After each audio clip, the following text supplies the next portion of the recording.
All right, so my podcast this morning is with my cousin Tim Geigner. Tim has, like I think a lot of people out there should, if they haven't, and do think to themselves, I should write a book. Whether it's a book about their life, a book, of fiction work, or something, but they should write a book. And I don't know. I think people get too caught up in I'm going to make some money and I'm going to buy a fancy car and people are going to think I'm super cool because I've got the fancy car, which is complete bullshit. You'll be unsatisfied with your life if that's how you live it. But something like writing a book, I would think that the hardest step in that situation is making the first steps to actually write a book. Like doing this podcast isn't very hard. Doing all the research that I had to do to get the equipment, to find out how to publish it, to do all the other stuff, that was the hard thing to do. And then doing the first one where I was like, all right, let's give it a go. Yeah, so I think it probably comes back to why you're writing the book, right? Right. If you're doing it because you think publishing's cool, if you're doing it because you want to make money, if you're doing it for anything other than, I guess, purely creative reasons, it's going to be hard. Yeah. Starting. I mean, everyone would like to make some money, but I think it's a byproduct of it. Like the podcast, if this podcast took off and I was making a little bit of money, I wouldn't be upset about that.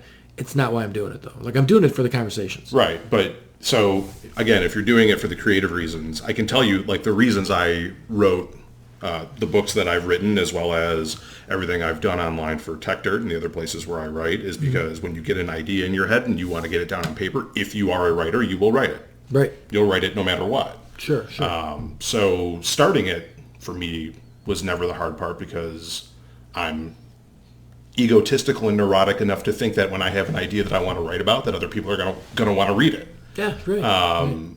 The hard part for me was going through and rereading what I've written myself over and over and over again and trying to catch every last error. Now, and did you every last have inconsistency? So my favorite author, which it's weird for me to say that because growing up I didn't have reading books was something I had to do for school. It wasn't something I wanted to do. But a couple girls that I dated, got me in the frame of mind that reading novels and stuff. I would read a book, but it would be like some book that a guy wrote on George Washington. Mm-hmm. And I was like, oh, this is pretty cool because, you find out all these, details about his personal life. And George Washington was a wrestler. And I'm like, get the fuck out of here. But a whole mess of, old presidents were wrestlers. So, but I would never read fiction because I was like, oh, I only have so much time to be reading anyway. I'm going to sit down and read some fantasy, nonsense. But I'll watch a movie that's, fiction all the time. But I started reading, and John Irwin is my favorite writer. Okay. The Cider House Rules and there's a whole mess of them. The World According to Garp and all the other stuff that guy wrote. But in all of his books, he writes about being a writer. There's a writer somewhere usually in most of the books. Yeah, Stephen King, same way, right? Right. Yeah, he's a right. Like the guy that got Kathy, the one where he gets hobbled, Misery. Right.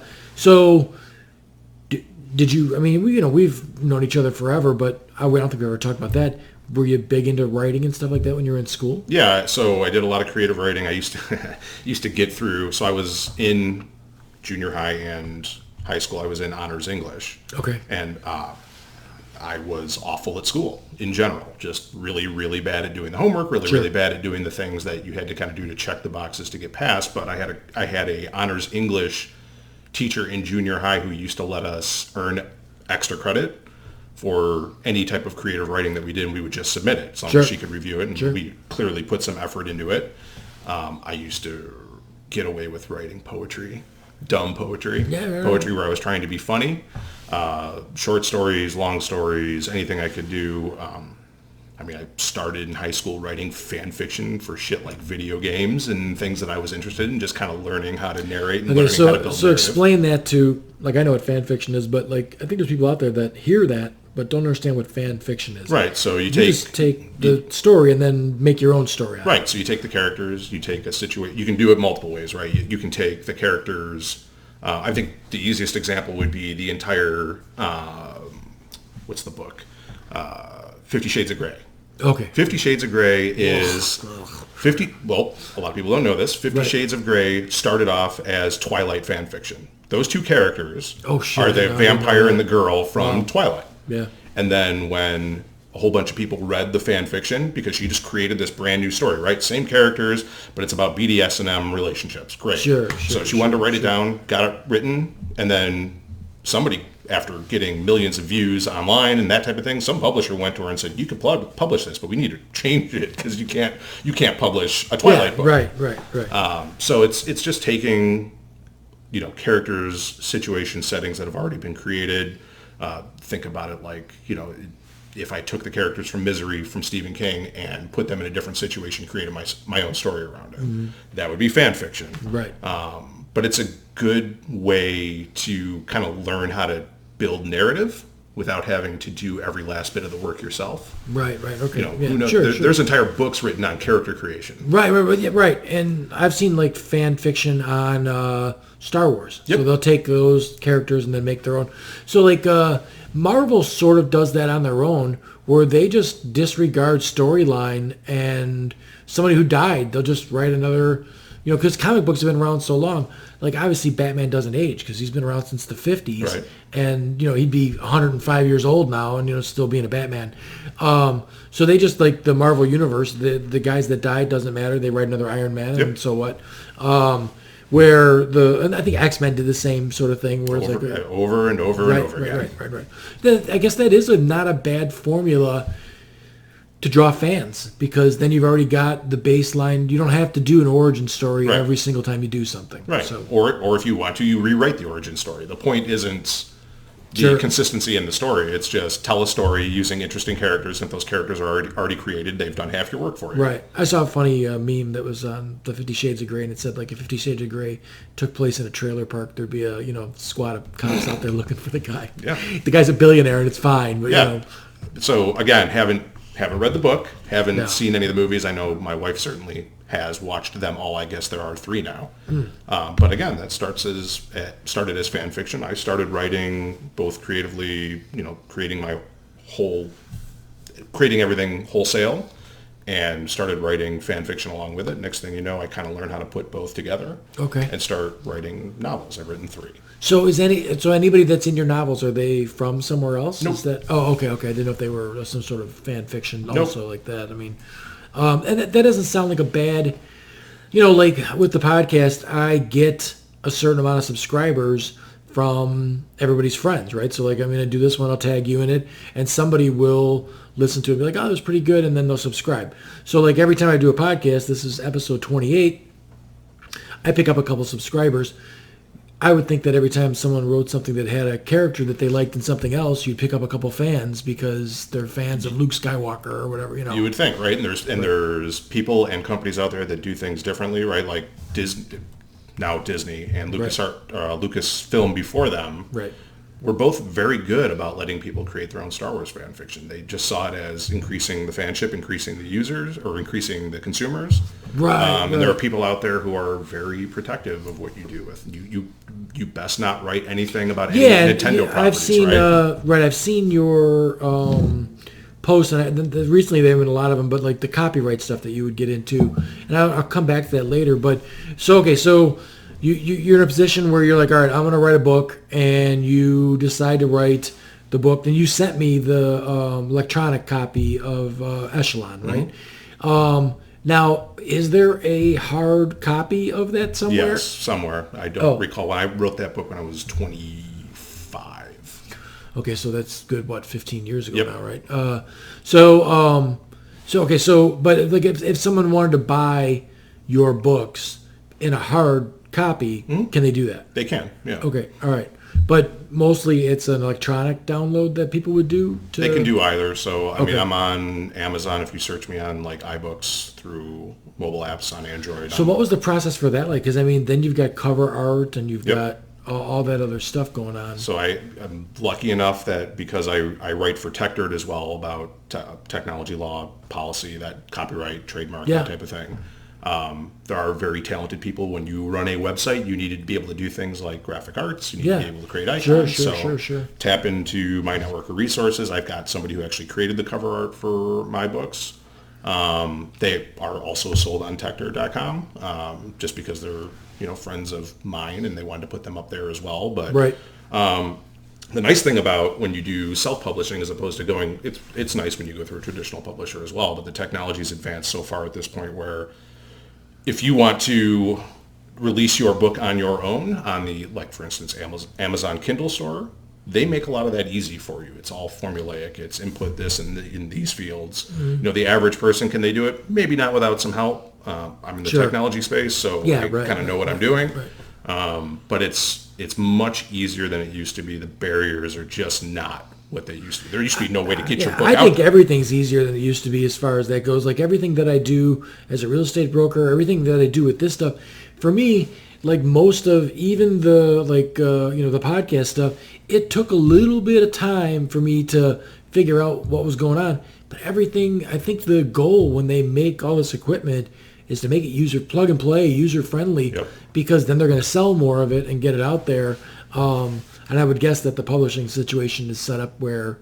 Yeah, and not only that, they make it easy, but plus if you know how to use Google, like you can go figure out how to do stuff, right? Like I'm in the IT industry. I don't have a background in IT. I got interested in computers when I was young. I started fiddling with them, and then every next Google search is, okay, well, how do I do X? How do I do Y? Right. And the YouTube videos that are out there for everything. Crazy. I mean, I constantly am, Googling up a YouTube video and watching what to do for that, what to do for this. It's an amazing, there is an amazing amount of it. I saw something that said that every minute there's 300 minutes of stuff downloaded to YouTube. Yep. So like you couldn't, or it might be 3,000. It's like some asinine, like it would take you 30 years to watch what's downloaded in a couple of weeks. We can get to the tech policy stuff later, but think of that every time you hear somebody say, why isn't YouTube policing what's on their platform? What the fuck are you talking about? Well, okay, so now that's in the news right now with Zuckerberg and the whole Facebook thing. And I come down on the other side of that. I come down on the side of, listen, I think they are publishers. I think that you are a platform that people are publishing a lot of times nonsense. And we've already, and I don't know why there's not more outcry on it, because we've already had the Pizzagate thing. Guy showed up there and shot the guy at the pizza place because he wouldn't tell him where the basement was. No fucking basement in here. And I'm friends with people who were posting, Hillary Clinton is the sex ring leader for this basement pizza place, child ring. And people believe that, and the guy went there with a gun and shot the fucking guy at the pizza place. So I think you do hold some responsibility. And then I look at it also like, listen, we've got all this AI that can, weed out some of that. You're also a multi-billion, you're making billions of dollars a month on Facebook. Hire more people. I mean, the way that we do work anymore, everyone does so much more work. They don't realize the productivity of the country has gone through the roof while wages have pretty much stayed the same.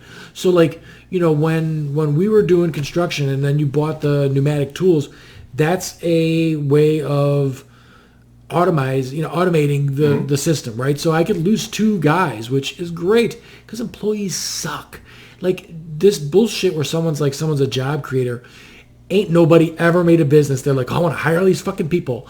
That's the last thing they want to do. People are paying the ass. They get sick. They have excuses. So as far as who's a publisher and who's not, and the responsibility for moderating the content. Yeah, go ahead. So first, we can get into the colloquial version of whether they're a publisher or not. But by law, they are not. No, not right now. Right. Section 230 of the CDA, they are not publishers. They are not responsible. They have. But that was written when they were small potatoes, and now they're a monster. It was written less than 20 years ago. I mean, that's how fast this has grown. Sure, but as far as moderating the content, just go back to what you said, right? For every 1 hour. Yep. No, I get it. Spent on YouTube, right? It's 300 hours. Right. You're a multi-billion-dollar company. You can't hire your way out of that. Hire 100,000 people to do that job. You can afford them. But why? Well, because you have a responsibility to the public, because this stuff is put out there and people are living. So Facebook when it first came out was like this great thing, right? It was like, oh, look at, I was so happy to see people I haven't seen in 20 years, their kids and all this other thing. It's really become now where we've all retreated into our little bubbles of things because people don't want to hear another point of view. What they want to hear is their point of view. But you're not going to moderate your way out of that. And hire 100,000 people, great. Yep. It doesn't end with hiring 100,000 people.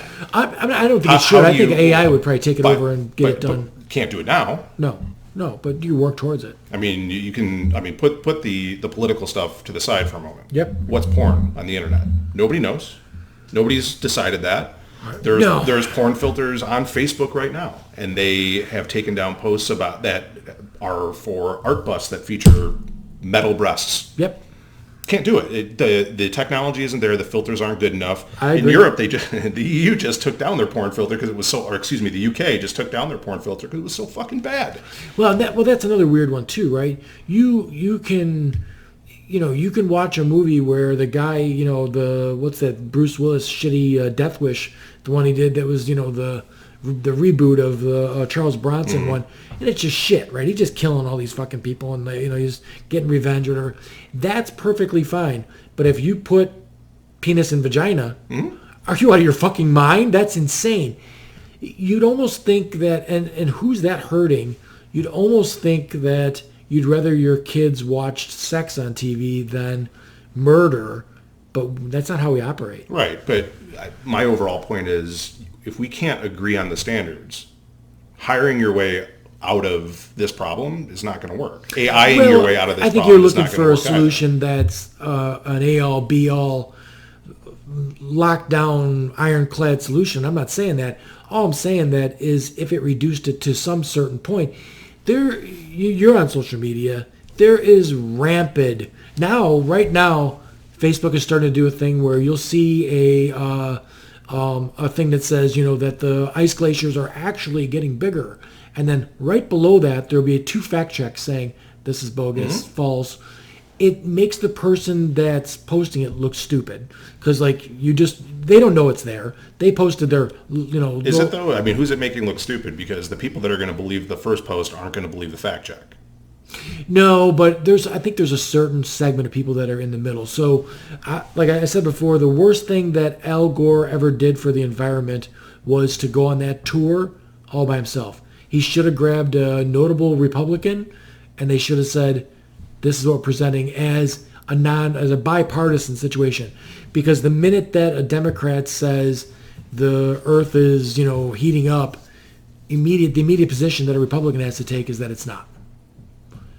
Which drives me nuts. It's like, listen, this tribalism shit, just forget all that crap. I don't even understand why somebody wants to identify. When someone tells me I'm a Democrat, I'm like, the fuck I am. Right. I know who I voted for, and I voted for George W. Bush at one time. Right. And he was never going to be out-Texased by anybody ever again. No one would ever confuse that guy for a Democrat, and I voted for him. So my mind was completely open to that. I can't even wrap my brain around Republicans nowadays because Trump has made them look so foolish. I'm sorry, if you're looking from the outside and you're like, okay, you used to be someone who had conservative ideology, used to be someone who was worried about the deficit, used to be someone that was, family values. This guy raw dogs porn stars, runs the deficit up to $1 trillion. There's nothing about this he's a goddamn fucking mafia head in the White House right now, and nobody on that side gives a shit anymore. As somebody who's violently independent, I'll give you the 2 bright spots in Donald Trump being elected in 2016. I think I'm going to have the same, right? I'm going to agree with you. The first one is the decoupling of conservative and Republican. Those 2 things are not the same. They have nothing to do with each other any longer. They really never did, for the most part. Right. But they no longer can be identified with one another. Sure. Those 2 things, there is no conservative party in America right now. Which right. Maybe that's good, maybe it's bad, I don't know, but that is the fact. And the other one is, as far as I'm concerned, we no longer have to pay attention to the evangelicals. No, they're the biggest hypocrites that ever worked. They do not get a seat at the table any longer. They do when it comes to voting, which is fine. You get your vote. But to pander to them or to actually say that there's a connection between the Republicans and that situation is absolutely fucking hypocrisy. No, again, you may not, someone simply, may not like Obama, but the guy was a fine family man running a life that was, he was born to a single mother, he's the American dream. Hillary Clinton had every reason to break up her family. Every reason. Right. And didn't. She stayed. Right. And didn't. And maybe not for the best of reasons, but certainly stayed with her family, right? Sure. Right. The evangelicals get a vote. Of course they do. They are not a voting bloc. There is no such thing as an evangelical voting bloc. Right. Well, they're not evangelical. Yeah, no, right. Or at the very least, they don't vote evangelical. Right. The title or the label is bullshit. But they, percentage-wise, boy, they vote. I mean, it's something like almost 90% of those. But there needs to be a different word for it. It's not evangelical Christian. No, because you can't possibly. Well, okay, so I've got people that I adore. I absolutely love these people, and they are Trump supporters.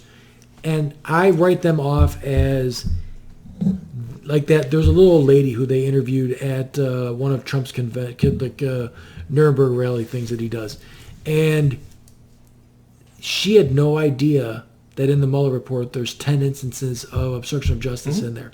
She was positive because she'd been told by Sean Hannity and all these people on that side that vindication. That it totally right, that it did the opposite of what it did. Like it was, and then you're like, they put Mueller on the fucking TV and they said that no, it did not. Like he's flat out saying, listen, the reason that we didn't go after him is because he's the president. If he was anybody else, we would have gone after him.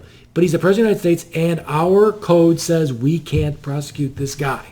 So it's a mind boggler that this person could live in this bubble, but they do. So that leads me back to, if you're on Facebook and you have decided to block everybody who's got a different point of view, you can turn Facebook into your own little cocoon of bullshit. I can't imagine how uninteresting that must be. I agree. And I mean, I've tried to disengage from Facebook because I think it's a terrible platform as far as like, socially how you would get along with people and everything else. But I always gravitated towards somebody with a different point of view than mine. And not because I was going to prove them wrong or like, any of that bullshit. It was more or less because, listen, I want to engage with somebody. So I want to, here I come when you have a different point of view because I'm like, wait a minute, this is my point of view. Let's talk about it. The least favorite thing that I have on Facebook of all time is the fucking douchebags who someone posts something's like, some dumb shit like, the only thing that stops a bad guy with a gun is a good guy with a gun. And you got 5 people that are like, right on, brother, right on. Oh, fuck off. Did you have nothing else to do today? Like, that's what you do. Like, add something to the conversation. Like, right, have an original thought. Right. Fuck off. I mean, oh my God. You lame, brave piece of shit, you. Like, oh, they just disgust me. I don't know why I can't stand that, but I'm like, if you can like it, so that's your right on, brother, right there. Just do that. You don't need to, like, or the best one is, like, when there's a debate going on, somebody just chimes in with, Bobby's right. Who the fuck are you? You think awful high. Let me ask. I know I'm the interviewee here. Let me ask you. Do you think you understand? Would you say you understood why people would vote for Donald Trump in 2016? Absolutely. And we had a conversation at my place, and I was going to call you Nostradamus because you were wrong. You said, I told you he could get elected, and you said, no fucking way is he getting elected. And I you're a very intelligent guy. I definitely have enjoyed over the years our conversations and stuff like that. So I kind of I was pretty firm and I'm pretty sure we're that stupid and we could do this. See, I don't think it's a matter of stupid. I think people underestimated just how disliked Hillary Clinton is. I think it's the magic of Hollywood that makes a guy that's as big of a buffoon and as poor of a businessman as this man is, they put a set on where he looked like he was at a table and he was firing people, and the persona won the day because no one wanted to look into. And then it's also the affirmation confirmation thing where they want to hear what they want to believe, and then when they do, they look no deeper because they already found what they believe, so they just walk away. So they wanted him to be a great businessman. Listen, there's no businessman that's of any worth at all that fucking bankrupts a casino. Those fucking games are literally, it says on each game, these are the odds of you going home with any money. And they're pretty fucking shitty. Like, if you look at a slot machine, it's by law, somewhere on that fucking slot machine, it says, for every dollar spent in this slot machine, this is what we pay out. You are one of my favorite things I ever discovered just by paying attention to what was around me. Is go to a grocery store, right? Remember, I don't think they have them anymore. They used to have coin stars. Yeah. You used to be able to take your loose change, your jar of loose change, and dump it in. And lose your ass. And they would take 8 pennies out of every dollar that you dumped in there. Right. You know what the return rate on a slot machine is? Yeah, probably something like that. It's like 91%. Right. You're better off dumping your money into a coin star. You have a higher return on your money than pulling a slot machine. But people will sit in front of a slot machine the entire day just dumping money off at the chance that they're going to be the lucky asshole that walked out there with some money. So yes, when we back to your question, I do totally understand. And I was in that camp, not someone that would ever vote for Donald Trump, not because I'm smarter, just because when I saw, like, there's nothing about that douchebag that I like. There's nothing. You're the rich kid. You're like, I have a disdain for fake tough guys. Fake tough guys fucking drive me nuts. Guys that are tough guys, you know, don't say fucking shit about it. The day that you come over and want to fucking bump chest with me, before you get your chest to me, I'm breaking that fucking nose off of yours. So, like, you know, all that front and bullshit and everything else. Like, I always say the guy that's got the dragons and the daggers and all that shit tattooed on him, you're the biggest pussy here. You just want no one to call you on that shit. Right. You know, you look like that because you don't want anyone to try you. So Donald Trump to me he's all bluster. It's all nonsense. And there's a certain level of stupidity too. Because, like, I'll get in a conversation with people about things like the Bible.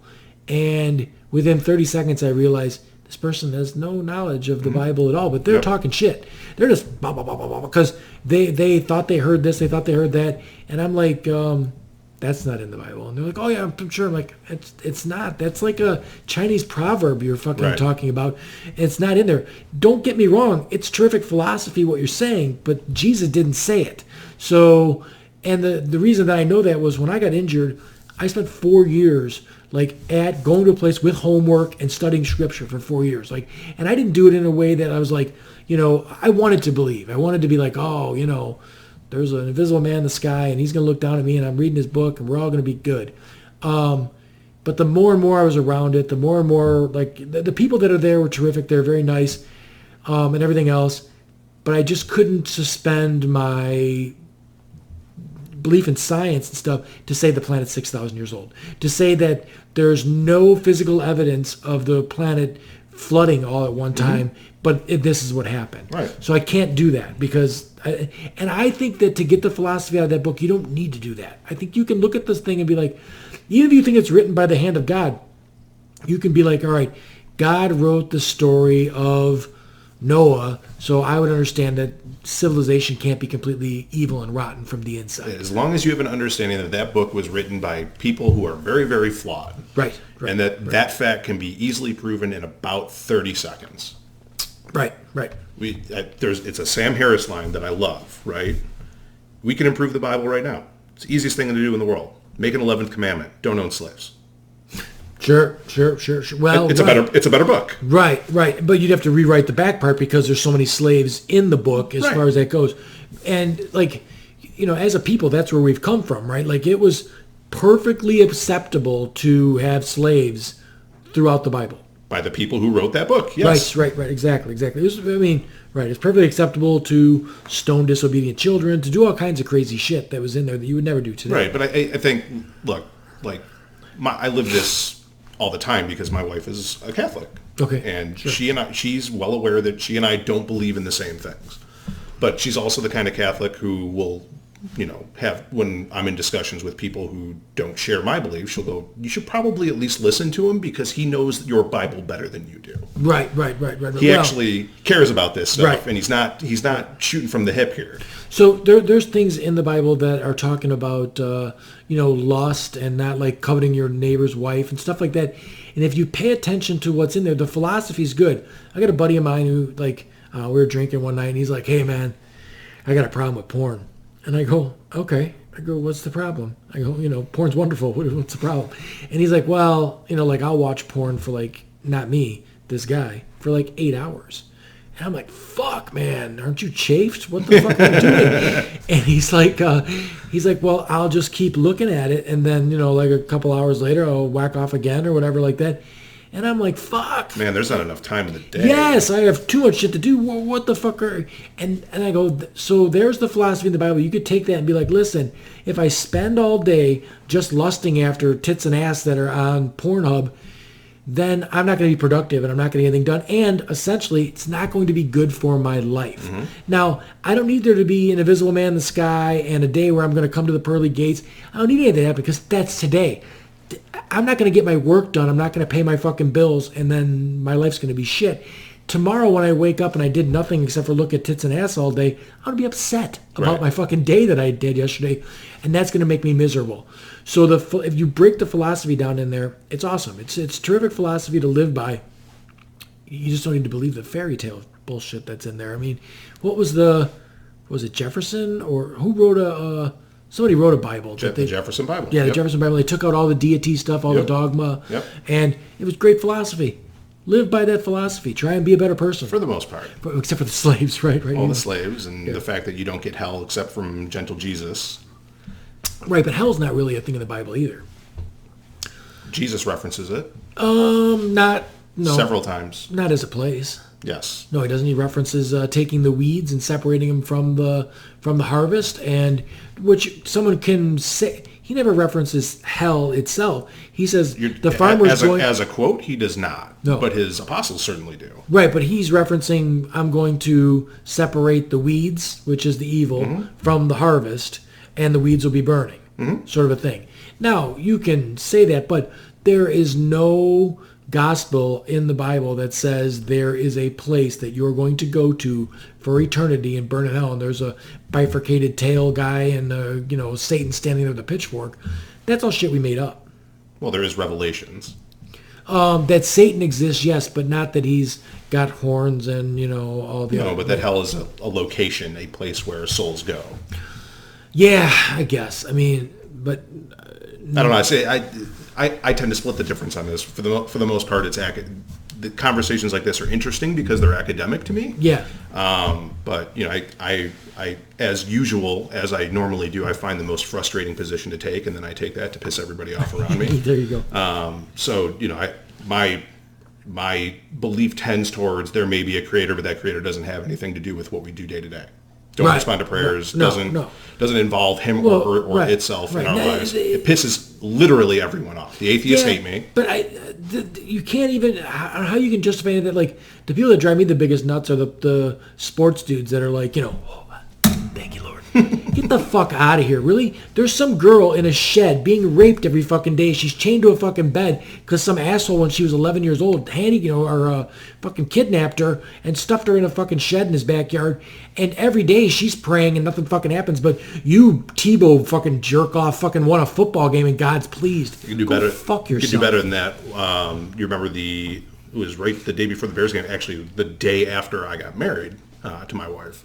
That tornado ripped through Dixon. Where was it? Yeah. That's Central Illinois. Yeah. So I remember watching the news. We're here with so-and-so lady whose house managed to survive. No, those are the best. Right. Looking at the house. Thank God. Miss, can you explain to us what happened? Yes, the tornado came down my street. Look up that way. It's ruined house after ruined house after ruined house. It jumped over my house and landed on the house next to us. Ruined house, ruined house, ruined house. What do you have to... How can you explain that, miss? What is your explanation for that? Well, I just thank God. What about those other fucking people? Right. Or The other one I saw with that was, they show up and the lady's standing there and she's like, yeah, everything's gone. It's all destroyed, everything else. And then out of the rubble comes running their dog. And she's like, thank God. No, are you fucking kidding me? Like, everything's gone. Right. But Rover made it, so thank God. Like, listen, if he's responsible for Rover being here, he's responsible for the whole fucking thing going down.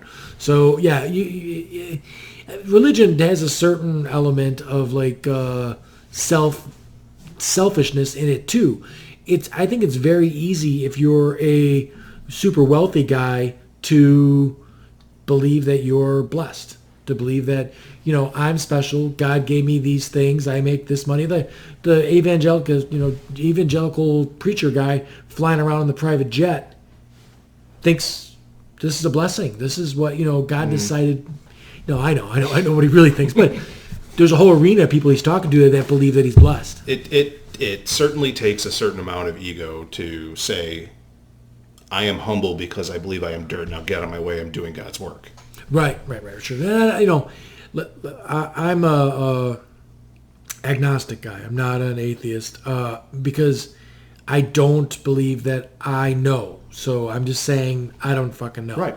I think it would be great and simple and terrific if there was just an invisible man in the sky. All I had to do is make him happy, and then everything was going to be everything. I don't think it's real, but show me that it is, and I'll buy it. That's fine. Would you want that invisible man to say, put a television screen on your wall that you have to check in and do your daily workout with every day, sort of like a prayer, and right. maybe he allows you your 5 minutes of hate, because that sounds an awful lot like 1984 to me. Sure, and I could do my flogging of my self-flogging afterwards. Yeah. No, I don't want. Right, I don't want any of that. I don't want Big Brother in my house looking at me either. So, I don't understand why that's. There's to a certain point I do understand why it's a thing that's appealing to people. I think a lot of people find Jesus when they're at their lowest point and they need something to lean on. And then the other one that I never want to have these conversations with is someone who just lost somebody. Because they need comfort of some way. And to look at them and to be totally honest with them and say to them, there's nothing I can say to you that's going to change the fact that you lost your brother, you lost your son, you lost your father. That kind of thing. I have nothing I can say. That's the truth. And what I try to say to people is, listen, man, I'm feeling for you. You're in my thoughts. It really sucks. Is there anything I can do to help? Is there anything I can do physically to help you? But I don't offer thoughts and prayers. That's not my thing. Like they have post stuff all the time. Like, I'm going to the hospital. Send some prayers my way. Good luck. Yeah, right. I mean, and I don't, to be clear, I don't think religious people are stupid. Oh, no. I think there's some really intelligent people. I think religious people have a need that they are filling. Sure, absolutely. And then also, I think it's very easy to believe something that you've been told since you were 4 years old was real by people you trusted. Sure. So it's and how many of these people are treating their religion just like their politics, which is it's sports now. Right. It's rooting for a team. For sure. Yeah. Well, that to me that's a monumental problem. That this is not games. These are people's lives that are being fucked with. Like, you can watch your Detroit Lions or whatever the fuck team you like to watch. That's fine. And root. I mean, if you want to razz a Packers fan or a Vikings fan, like all that, that's all great. Because no one's losing anything in that. You make it a little bit like your ego bruised or something like that. But that doesn't matter. When you're talking about policies that pollute the fuck, like when you say, hey, you can put coal ash in the river, people live downriver. Yeah, but the people that are treating this like a sport don't see that. They really don't, and it's a very elitist way to look at things. There's no connection. It's there's a reason why picking on a specific state or picking on a specific subsection of people works, right? Because you and I are two white guys, right? How much interaction do we have on the west side of Chicago? Yeah, Little to none. Right. I drive through it every day because I hate the highway. But other than that, I don't have any interaction there either. Now, somebody comes along and says, hey, the real problem is the inner cities. Why are we talking about gun violence? Why are we talking about mass shootings? The real problem is the inner cities. Okay, well, that's easy for me.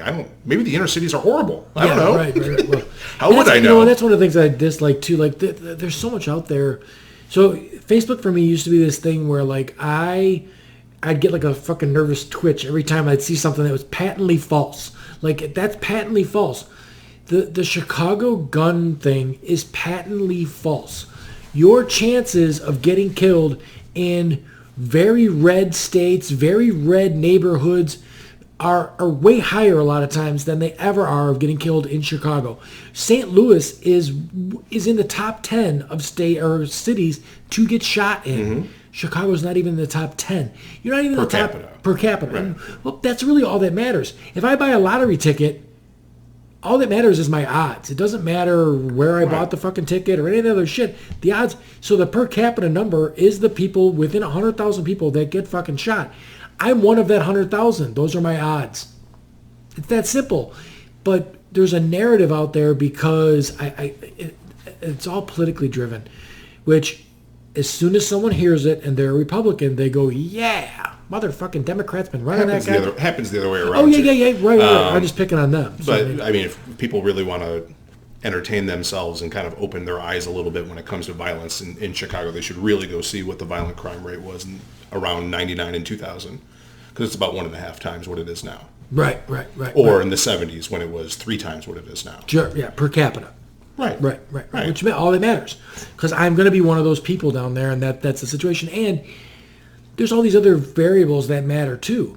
I'm going to be one of those people that are in Chicago, but I'm not going to be on the fucking in the Cabrini Green. I'm not going to be in the spot that someone's going to. I'm going to be on, Michigan Avenue. Although Cabrini Green now is awfully nice. It's definitely being gentrified and turned into something different.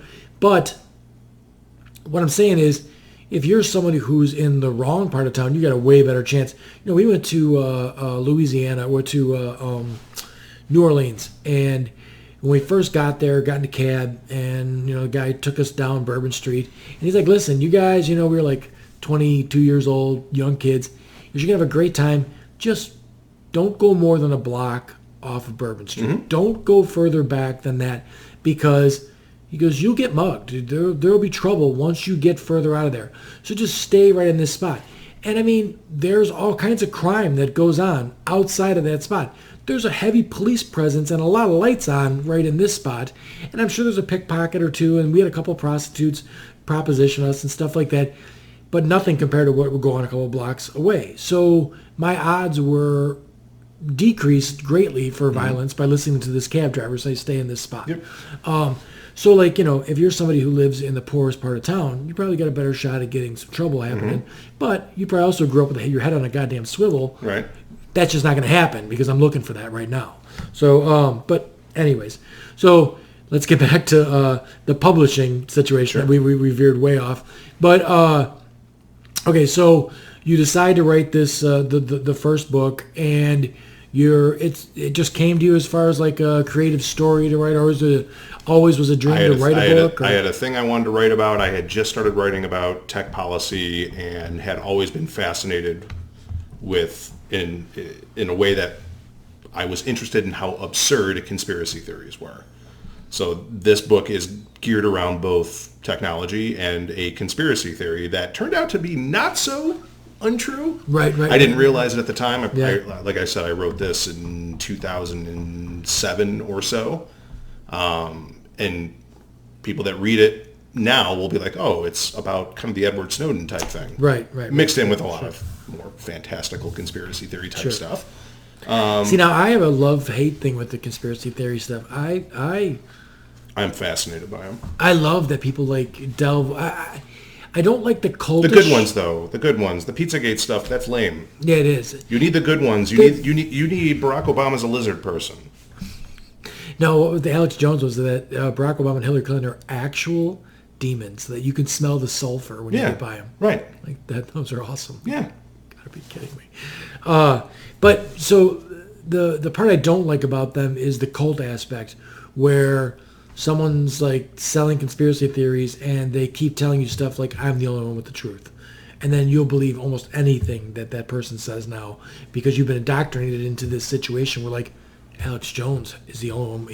He knows where the deep state's at and like all this other bullshit. He's the only one that can really do that, though. I mean, if you the cross pollination of conspiracy theory beliefs, distributed by different people who all say they are the only ones with the truth, the cross sell or the cross tabs on, if you believe in one, you believe in the other, and you believe in the other. Like nobody actually believes these people are the sole repository for the truth. It's, right.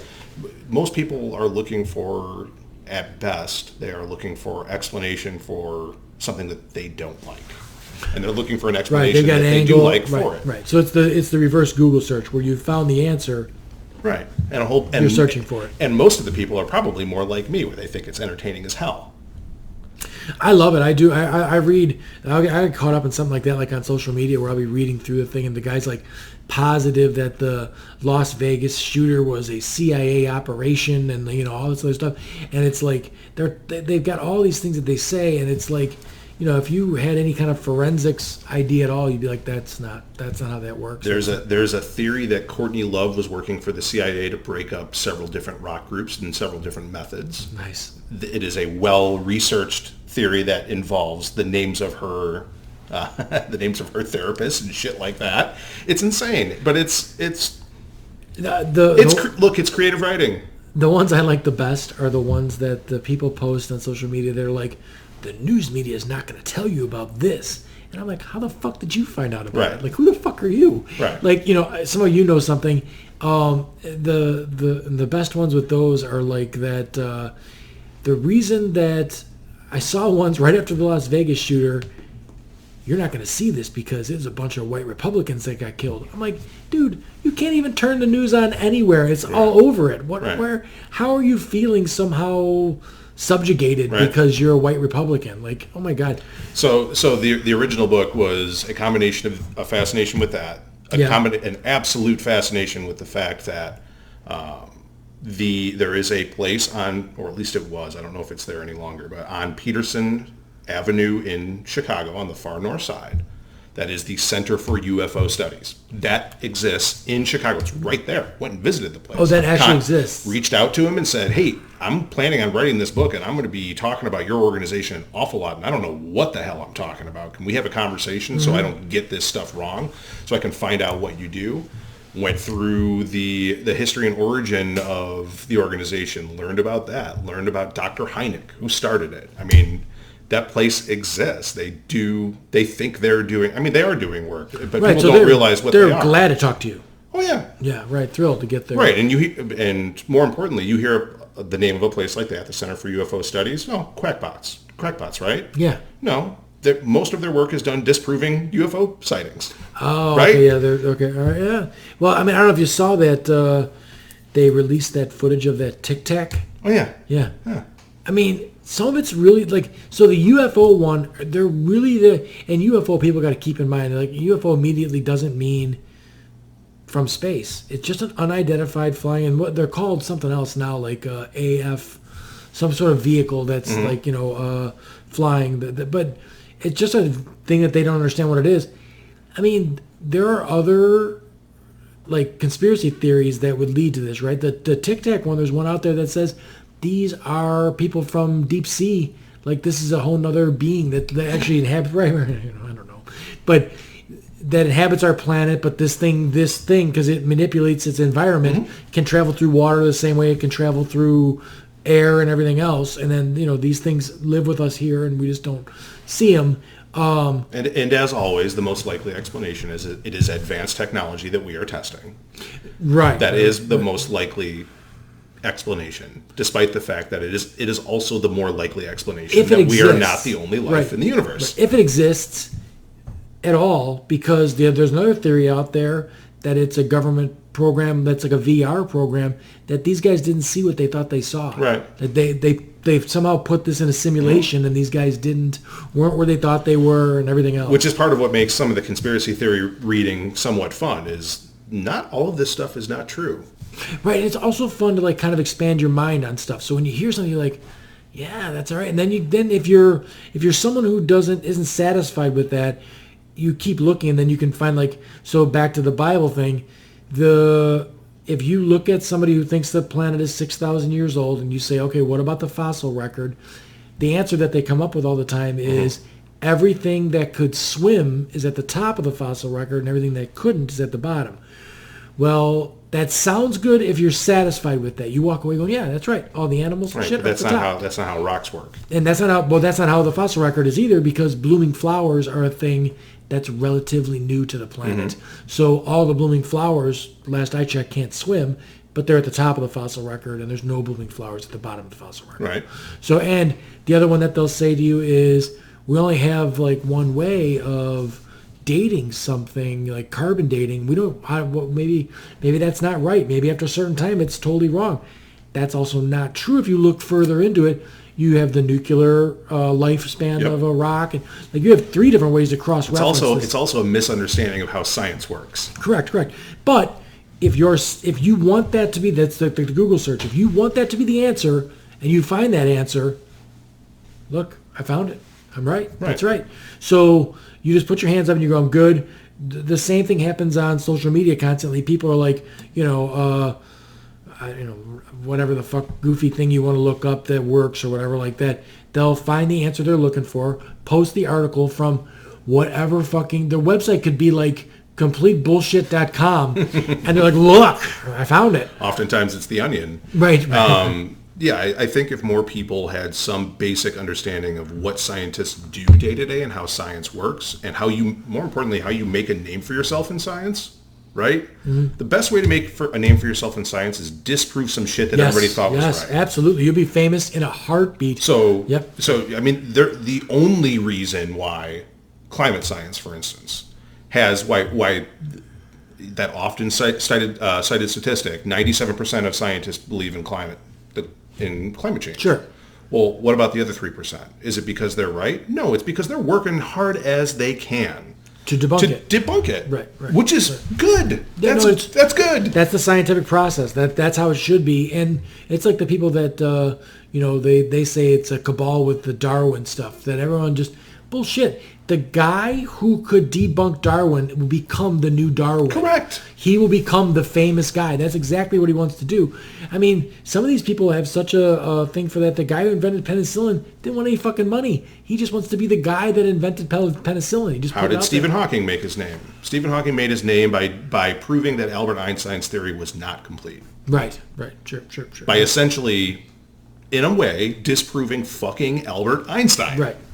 Which is a monumental thing to do, and you're immediately laughed at by the general, probably your peers, right, when you do that. So it's a dangerous thing for you to do too. You'd be ostracized. Mm-hmm. I agree. Right. So the thing we keep veering off of the book. We do. I'm not here to sell books. Right. But okay.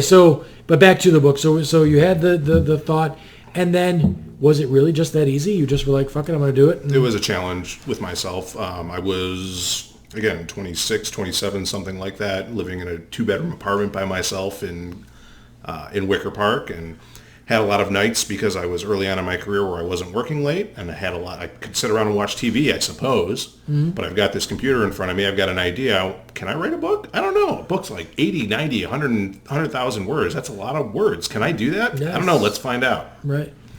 Can I write something that I would want to read? Can I write something that at least some number of other people would want to read? Right. Turns out I could to some degree. When you wrote, I always find anytime that I write something, if I write something that needs to be said in 30 seconds or a minute, like I'm way off. Like it's either I've written way too much and it doesn't need to be like part of honors English would be like, all right, you don't need this, yep. You don't need this, you don't need this.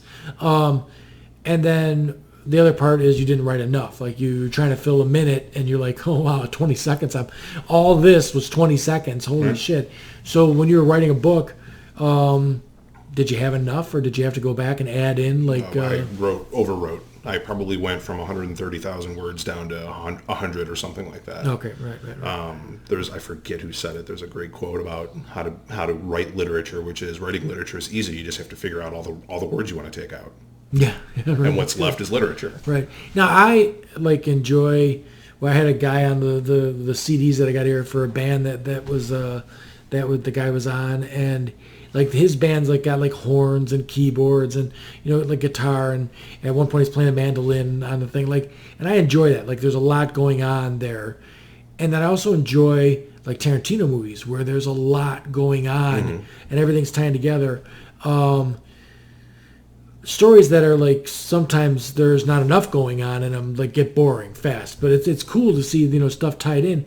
But I wonder sometimes how somebody like a Tarantino movie with all the backstories and everything else, if you wrote some of those in a book, it would take like 5 books to get Pulp Fiction out. Right. Because you'd have to have the backstory on every single person. Whereas some of, like, visually in a movie, you get the backstory from the way the guy looks. You know, the guy's carrying a gun on a sidle. You don't need to know all this shit. You know, the butch guy's a boxer. We got that. He's in a boxing ring. So, I mean, your character development, how was that? Like, I mean, did you have to, like, I don't know, did you put, like, cards out everywhere? And be like, literally index cards. Yeah. I mean, it's there's a great book on character creation. It's a series of how to write literature books by different well-published authors. And the character creation one is written by Orson Scott Card, who wrote Ender's Game, a whole series of books on Ender's Game. There was a movie, Harrison Ford starred in it. Yeah. Right. That was his novel. It's a great series of books. He's a brilliant writer. It was interesting, too, like, if you looked at that Ender's Game, the theory of what was going on there, like the whole overall story of training these kids to and fooling them into thinking they were training when they were actually fighting the war. Right. So wonderful book, wonderful series on character creation. But one of the things you'll hear in literature all the time, and what makes writing literature much harder than writing a script for a screenplay for something that's on TV, is in writing you show, you don't tell. Right? I don't say Anton Donovan, a character in the second You book. don't narrate it, right? I don't say Anton Donovan was a good man. Right. I write about him walking down the street and helping somebody who had fallen down off the road, right? Sure. Those types of things. It's very, very difficult, especially if you have a background in nonfiction writing like I do. Like the stuff I write on tech policy, I'm fucking telling you what I think. Sure. And I'm not showing you. I am telling you. I'm telling you the facts, and this is what it is. Literature is completely different. You have to show, you don't tell. It's not just for character development. It's for literally anything in the book. You do not say what happens. You show what happens. Right. You're writing a screenplay. You just write down, well, this is what happens, and then it's up to the filmmaker to go to storyboard show, right? And everything else. Sure. I think it's harder probably to do character development and make characters that people care about in film for that reason. Like, you don't have exposés on their background story, right? Did you ever see Stranger Than Fiction with Will Ferrell? No. Oh, you should check that. It's like one of those odd ones that are not normal, where there's a narrator kind of narrating mundane. Okay. You know, and it's like, you know, and whatever the guy's character is, like, brushes his teeth 60 times up and 60 times down. Like, and it just, and all of a sudden, the Will Ferrell character starts to hear the narrator that's narrating, and then finds out through the narrator at one point that his imminent doom, wait a minute, I'm going to die? And that's going to happen in the book. So then he seeks out the author of the book that is his life, and finds out, and then she's totally fucking amazed because it's just a character she made up, but there he is standing in front of her, sort of thing. So no, that kind of, you know, speaks to what you're saying. No, you don't life's not narrated that way. Yep. I had a lot of help in learning how to do character creation and learning how to do narrative and basically how to play with the characters that you've created, just growing up kind of geeky and playing tabletop games like Dungeons and Dragons and shit like that. Sure. I mean, if you're running a game like that, you learn I've got characters, I've got people I'm playing with. Yep. I quite honestly didn't play a lot when I was younger, or barely at all, if at all, but watched a lot of people play, and especially now D&D's kind of got a resurgence. It's a lot of people, you just go out there and just watch other people play and watch what they do with these characters. You learn, I mean, part of that game is fucking with the characters. That's all writing is. Right. No, I never thought about it that way, because I played Dungeons and Dragons as a kid, and you had all the sheets for, like, oh, this is my dwarf, and this is my, you know, elf, and my, you know, troll, and all this other stuff, and you had different weapons and different hardnesses of armor and all that other shit. But the guy who's running the game is just screwing with you. Yes, right. That's his job. His job is to tell a story and put you in situations. That's all you're doing as when you're writing narrative, right? Yeah, you're creating characters, and then you mess with them. Sure, it's fun. No, it's not. So, okay, so, right. That's why I would encourage anybody whoever, life is short. And you don't even know when it's going to be over. So, like, tomorrow could be it. You know, I think it's impressive that you, whether you sold 1 million copies of the book or not, that you did it. Right.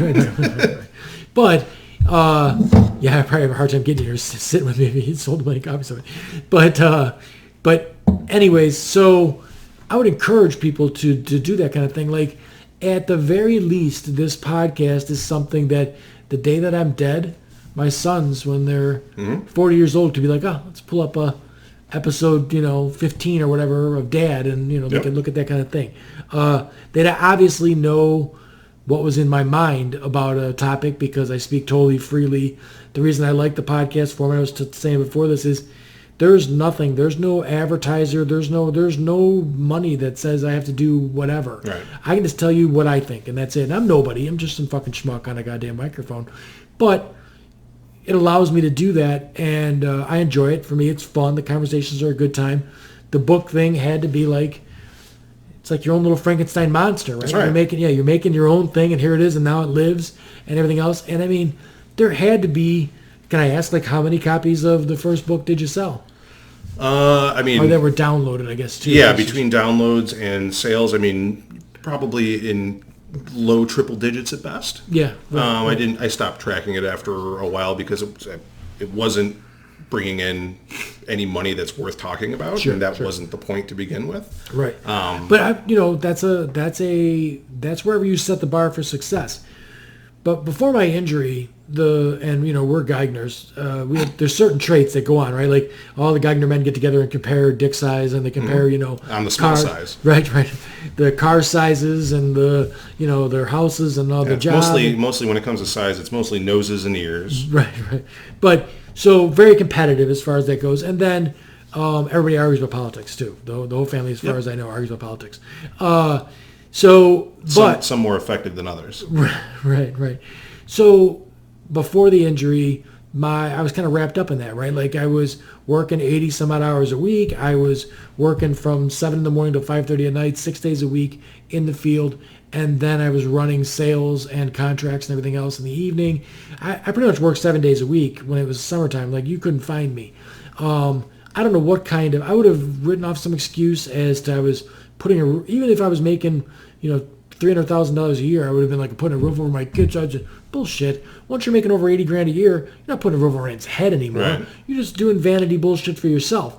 So, but I would have excused it that way. When I broke my neck, I was afforded, that's a weird word to say, but a lot of time to look at the ceiling because daytime TV sucks. So looking at the ceiling and thinking about, first you think about shit like, where did I go wrong? What did I do? I was out there just busting my ass trying to get shit done and everything else, and here I am laid up. But you come away with, and it took years of me finding success with, teaching my sons would be like anything that they did, the carpentry work, teach them a wrestling move, and then they go boom, and they use it, and it's like, wow. That's hugely gratifying for me, and I'm always going to have that. That's a huge thing. Any money I make can be taken away. So, like, you start to redefine what success is. So the book writing thing, you can have a definition of success as I sold 1 million copies of this book. You could also have a success as, hey, man, can you say you wrote a book? That was honest to God. It was a challenge with myself because I didn't know whether I could do it or whether I would stick with it, right?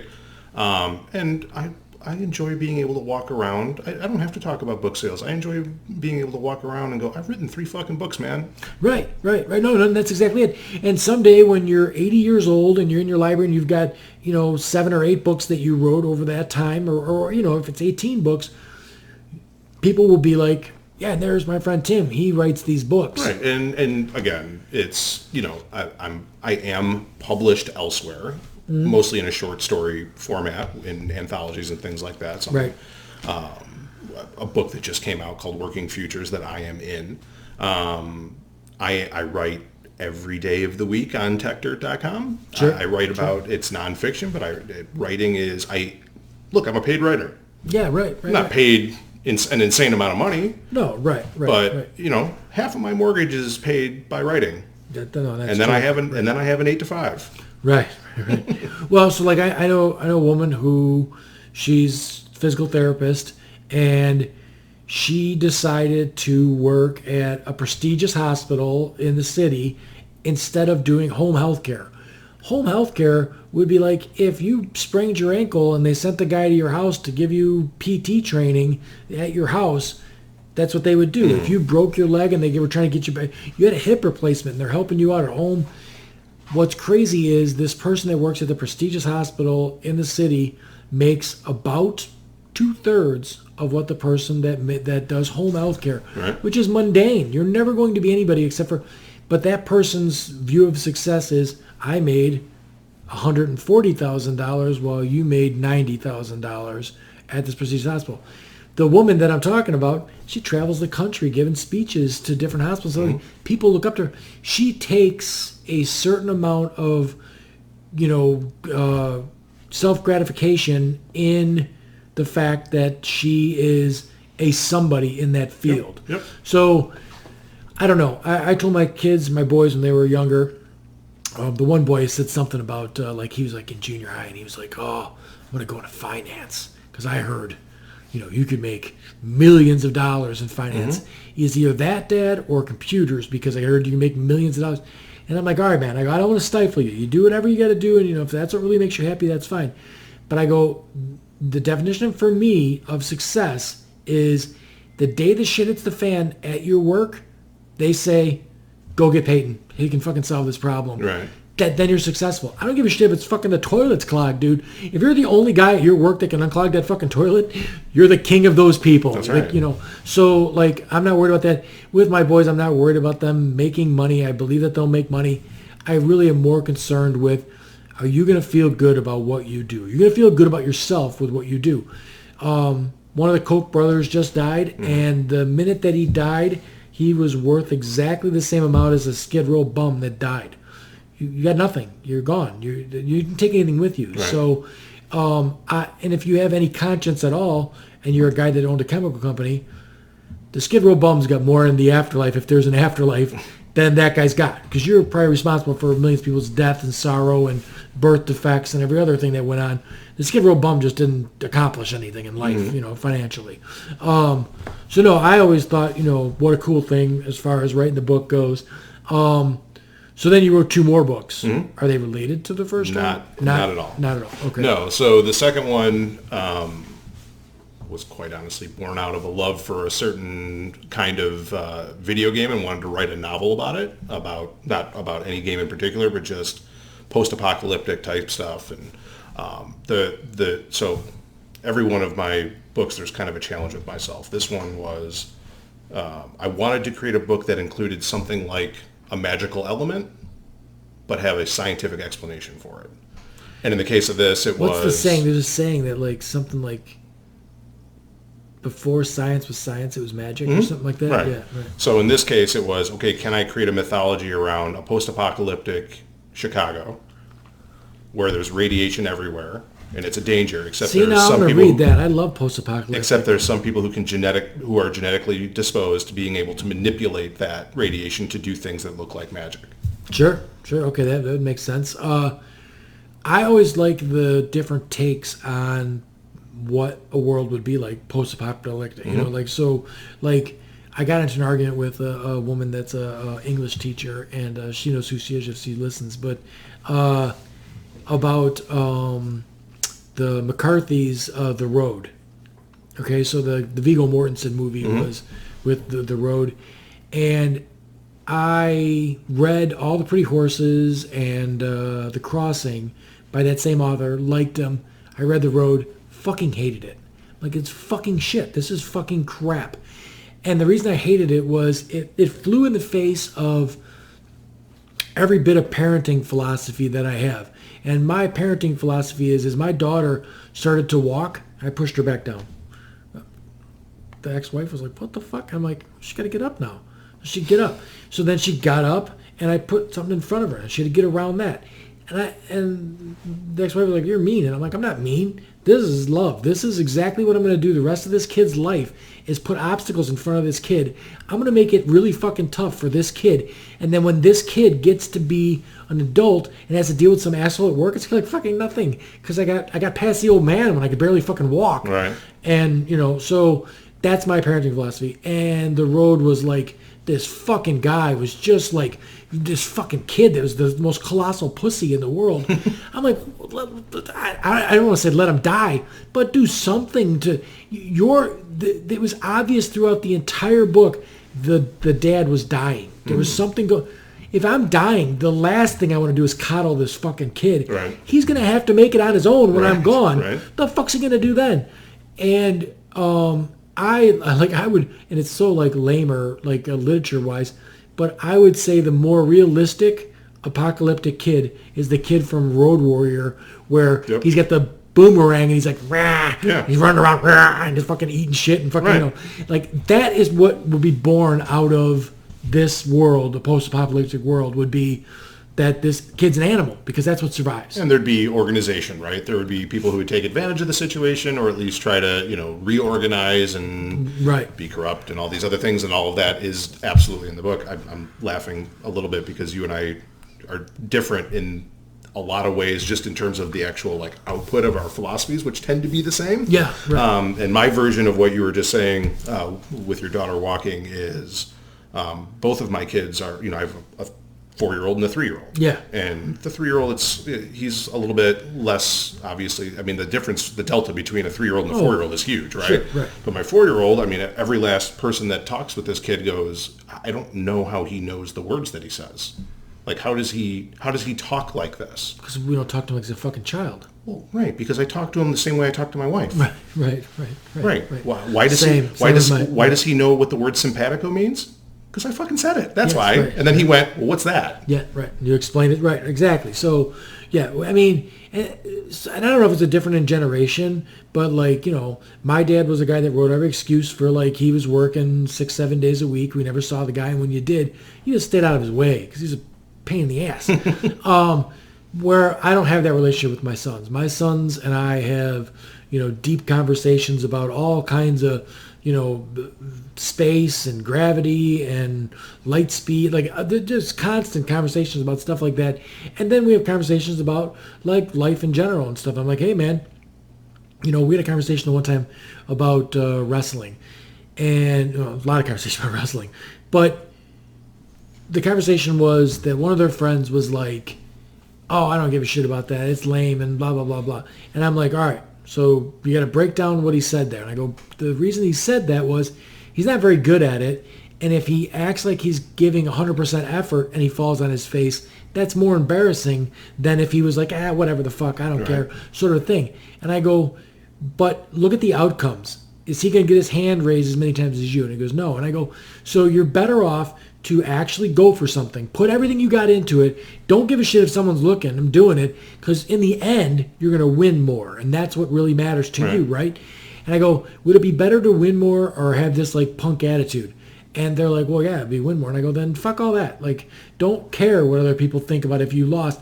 Especially because, you know what? If you're not even stepping out on the fucking mat, then what do you got to say about me losing a match? Right. You know what I mean? So so then when they, kind of wrap their brain around that, they're like, yeah, fuck that. So that guy that, had that attitude, I'm like, and I go, if that's your friend, you should explain it to him just the way I explain it to you. Explain it to him. Be like, hey, man, you only got this short period of time to do these kind of things. Put everything you got into it because you get something out of it in the end. Right. So, we have these conversations, and it's my sons were 1.5 years old when they got paralyzed. I've said this before. I repeat something over time, but the very best time in my life has been a guy being a quadriplegic. Like, it seems strange to say that, and I had a fine life before that and everything else, but the very best time of my life has been this time with my kids that, like, and I wouldn't trade it for anything. Right. Now, do I believe some stupid cliche, and please don't say it anymore, everything happens for a reason? No. Shit's fucking random. Fucking bad things happen to good people. Good things happen to bad people. Fucking shit just happens. That's an easy cliche thing to say to someone when you're trying to console someone, but it's a bullshit fucking thing when someone actually has something that's real. I don't know how it's consoling. I think it's when they've How lost. much time did you spend trying to figure out the reason? That seems... Oh, I think everyone does that. Like, oh, why? Well, I had that funny story about that, too, where I'm sitting in the hospital bed, and I got 4 buddies around me, and one of my buddies goes, man, why does this happen to you? You're a good guy. And I'm like, yeah. I got a halo on my head. I just lost 40 pounds of muscle. I'm fucking a mess. And can't dress myself. Can't do shit. And I just had the trach thing taken out and everything else. And he's like, says this. And I'm like, yeah. My other buddy, who's a little closer to me, he goes, good guy. And I'm like, oh, fuck, here we go. And he goes, let's start adding up the bar fights. And I'm like, ah. And then he's like, well, let's talk about the more, like dozen or so memorable ones where you, like, pretended you were drunk or you did some fucking fucked up thing or you, like, did something, that's just stupid and you fucking ended up, fighting the guy or whatever like that. By the time he got to, like, some obscene fucking number, which I won't mention, I was like, all right. And so that kind of curtailed the why did this happen to me. Like, I'm all right, I'm done with that. It happened to me, and now I got to figure out how the fuck to get from where I'm at to the next fucking spot. And that's it. And, boy, I've had my fair share of embarrassing moments. I was busting ass coaching across wrestling mats, and I didn't realize that there was a gap in between the two mats. Full somersault in the wheelchair. Nice. Oh, yeah, I rolled right through it. Luckily, a bunch of wrestling coaches picked me up, put me right back in the chair, and I was on my way. But that's embarrassing. I came out of practice one night, busting down the sidewalk, hit the curb, cut out, flew out of the chair. Nice. Hit the ground with my head. So I've definitely tested the limits of what I can do, but I don't know. When I was younger and I was skiing or snowboarding, I felt like if I wasn't falling down, I wasn't pushing the envelope. That's so right. Whatever. But no, so the book thing. So you published the 3 books. You got more in the works. Are we gonna? Haven't written anything in a novel format since I guess 2014. I have ideas. I have things that if you're of the sort where you have these ideas and then your immediate thought, especially once you've written a book, the first one, every time you have one of these ideas, you start thinking, oh shit, that's a book. Yeah, no, and inspiration's Had awesome. one on the way over here, by the way. Did you? Yeah. Inspiration's awesome. No, just the other day I'm always looking for subscribers. Like that's pretty much, what I'm hoping that someone will do. And people don't seem to understand. Like I had people in the beginning that were like, man, what does it cost me to subscribe? There's no money.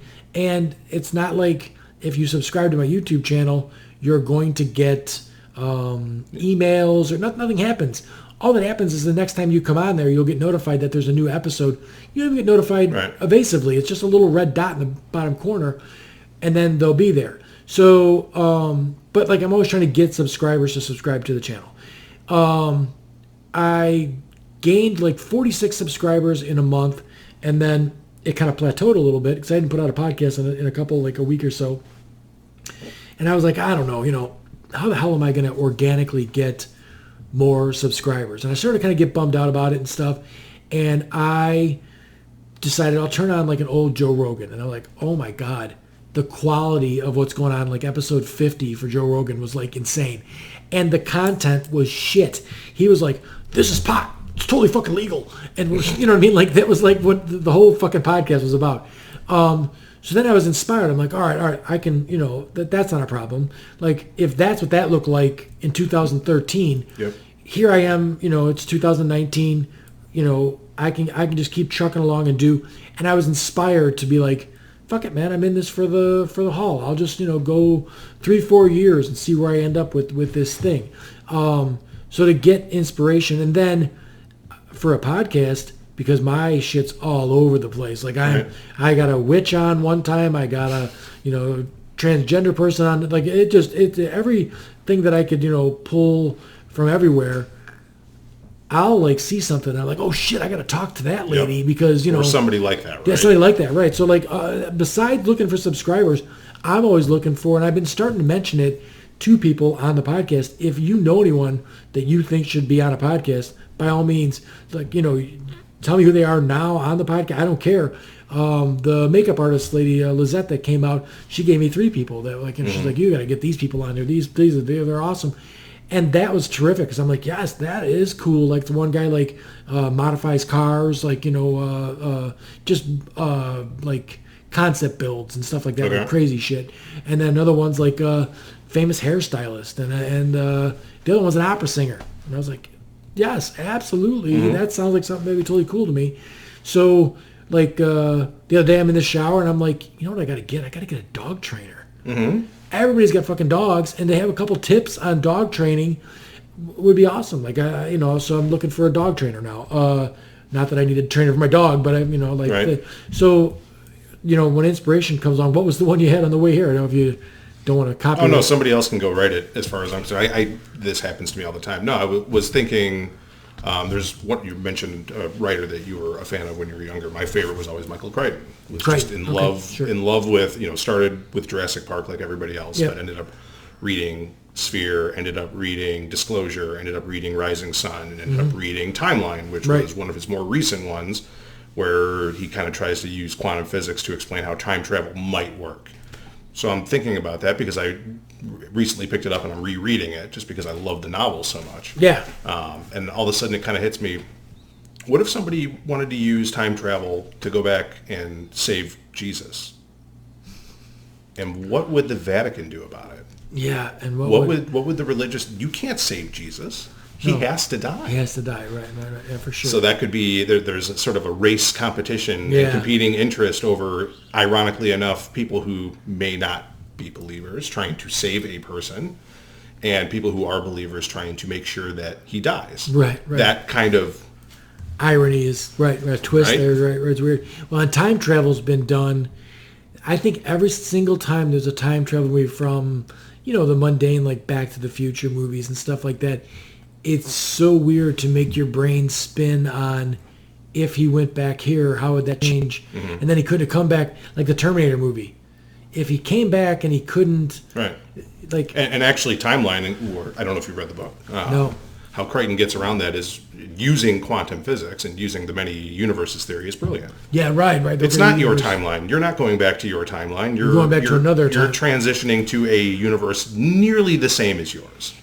Well, that's what's crazy, right? If you're trying to stop, like, the kill baby Hitler thing, or you're trying to stop suffering, right? You're trying to stop 6.2 million Jews from being killed. So you go back in time and you kill Hitler, but you do it in another dimension. What's the use? Well, if the dimension's similar enough to yours, then it still translates over, right? Yeah, I don't know. That's the theory. That's how quantum physics works. Okay, all right. Because all the parallel universes, like I heard one that was on a podcast, and the guy was like, there are literally billions of you doing almost what you're doing, but like somehow like right next to it, like slice. That is the theory. All built off the fact that electrons sometimes like to disappear when they're under observation, and only when they're under observation. Right, so they're saying that slips into the next one. Did you see Interstellar? I did not see...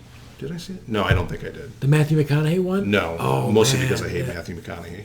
Yeah, well, get past that, because Interstellar is... It takes all... Like, we watched that when in the gym, we're lifting weights. It takes all of that, like the dimensions thing, where like a guy's like... right there, like, and you can see the other, like, there's a spot where he finds in a black hole where you can see the other dimension, and they do the other thing too, where like the Einstein, the theory of relativity, and the gravity thing, when they go into these other spots in the black hole, it changes time. That's right. Right. So like, which by the way was how Crichton explained time travel in Sphere. Sure. So I mean, like the Interstellar movie is it's definitely, and nowadays I almost feel bad for these. Like, so I think the smartphone's awesome. I love having something that I can Google something on the spot right now. I've got a supercomputer in my fucking pocket all the time, which when I was a little kid, you didn't have any of that. I mean, I remember spending hours writing code to make a little figure do this in the middle of the fucking screen. It was stupid. But now I've got the supercomputer in my pocket. I think it's awesome. But I also think it's detrimental because people get addicted to it and they spend entire days just staring at this screen and for no good purpose, looking at social media, did nothing you're learning, getting nothing out of it, where there's just so much information that you could have. The problem with it is like my sons, they're 18 years old, they can't watch a movie. Like they don't, their attention span is not good enough. Yeah, I mean, you almost have to be like, all right, you get a basket and put the phones in the basket, and then have you go watch them. Now, if you take them to the theater, they'll watch an Avengers movie because it's constant action. But yeah, like a movie like Interstellar, you would have to, because you can't figure it out to what's going on. Like if you have like a mind, for astrophysicists and the the different dimensions and theories of gravity and everything else, you could probably put more of it together. But if you're watching this thing, you're like, what the fuck is going? Right. Why does that book keep wiggling and like everything's what the fuck? Until the very end where you like get it figured out, where you see that this guy's in another dimension and everything else. So it's pretty cool. But like I think that I don't know, people have the attention span of a fucking goldfish anymore as far as that goes, because everything is in front of them so fast. I mean, think of the way that you look at social media, and if you're scrolling through it, it's birthday, wedding, like everything. You're taking in this information like this, and it's just like next thing. Ooh, tits, next thing. You know what I mean? Like it's the way your brain works when you're on that shit. It's fucked up. And I mean, I find myself definitely addicted to my phone. Yeah. I heard someone say that it was the new checking the refrigerator. When I was a little kid, you'd be home on the weekend, there's nothing to do. You go to the refrigerator, nothing in there, shut it. Half hour later, you'd come back. Right, nothing fucking changed. Right. But you looked in there again. Because I find myself doing something, and then in the middle of doing something, I'm like, oh, wait, check my phone. I get pissed off. I have those apps now that like check my time on everything. Yeah. And I've tried to reduce my time. I'm probably down to like 20 minutes a day on Facebook, and that's it. I don't know what it is about or what this says about me, but I spend almost no time on Facebook whatsoever, other than to promote out things that we've written on Tech-Dirt. I mean, I use it as a tool to get attention on certain things that I want to get attention on. Not interested in fighting with people on there. No. I use Twitter almost exclusively just for news. I'll probably check it twice in a day and just say, anything blow up? Nope, great. Well, yeah, I mean, I'm no fan of Donald Trump, but I follow him on Twitter. Hell yeah. I mean, I get the tweets and like, dude's entertaining. I mean, come on. He is the absolute best thing that's ever happened to politics. I'll tell you what, there are people that'll be upset that I'm raving about him in certain aspects. He is a fucking master at starting a fucking fire, putting the fire out, and then saying, I just put the fire out. Right. This fucking Syria thing, holy shit. To me, I'm almost as amazed with the dopes. Like, so then I'll check on Facebook and roll through, and there's 3 or 4 people that I know are going to be posting, Pence got a ceasefire. Are you fucking kidding me? He first off didn't get a ceasefire and said he did, which that almost to me should be like, if you're the president or the vice president, you almost should not be able to lie like that, because he didn't get a ceasefire. He had a 5-day pause for these people to get out.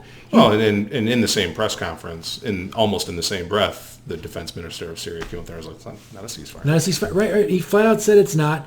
But the problem with, and I think it's masterful the way they do this, they know a certain 32% of the population wants to hear what he has to say, wants him to be a hero. They hear that. They don't give a shit what anyone else says after that, and that's it. Well, and to your point about the phone, nobody's got the attention span to remember what happened three weeks ago because of all the constant churn, right? We end up keep coming back to Donald Trump. But my new favorite thing is just track the timeline on this whistleblower thing. Just go back. It's only been 4 weeks. I know. It seems like months. Go back. Go back 4 weeks ago and see what they said about it, right? First it was, this is a nothing. He had secondhand information and his information was wrong. Look, here's the transcript. Oh my God, the transcript. Then it was. So I'm on the fence. Is this guy a fucking genius or a buffoon?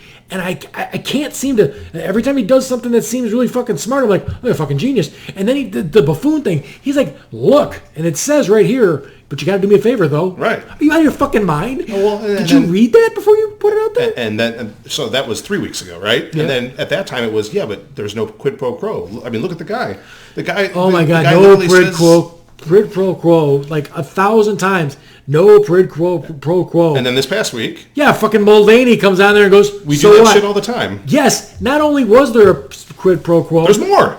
We do this bribery shit all the time. Yeah, there is. Wait a minute, you just admitted to the crime and you admitted to doing it all the time. Right. But look at the walk he's taken his supporters on during that journey, right? First, you give them this is a nothing. There's nothing there. They say that. It seems to me that that's a terrible way to do things, because on that walk, you still have to lose some people along the way. If you had 40% going, there had to be 1% here that's peeled off, another percent off that, holy shit, he's actually said that they do that. There has to be people that peel off. I understand that 32%. Nixon The tapes were there. He fucking did what he did. He resigned. When he resigned, he still had 28% support. Yep. So 28% of Americans still said, he's great. He's terrific. He's doing great things for the country. You might be right. I think he's going to win re-election. I don't.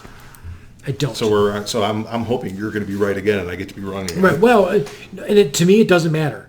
I think that the only thing that I don't like about him getting reelected is the drunky McDrunkertons he's going to apply to the court, because I think she's holding on for dear life to stay in the fucking court, and I don't want to see more frat boy pieces of shit on the fucking court.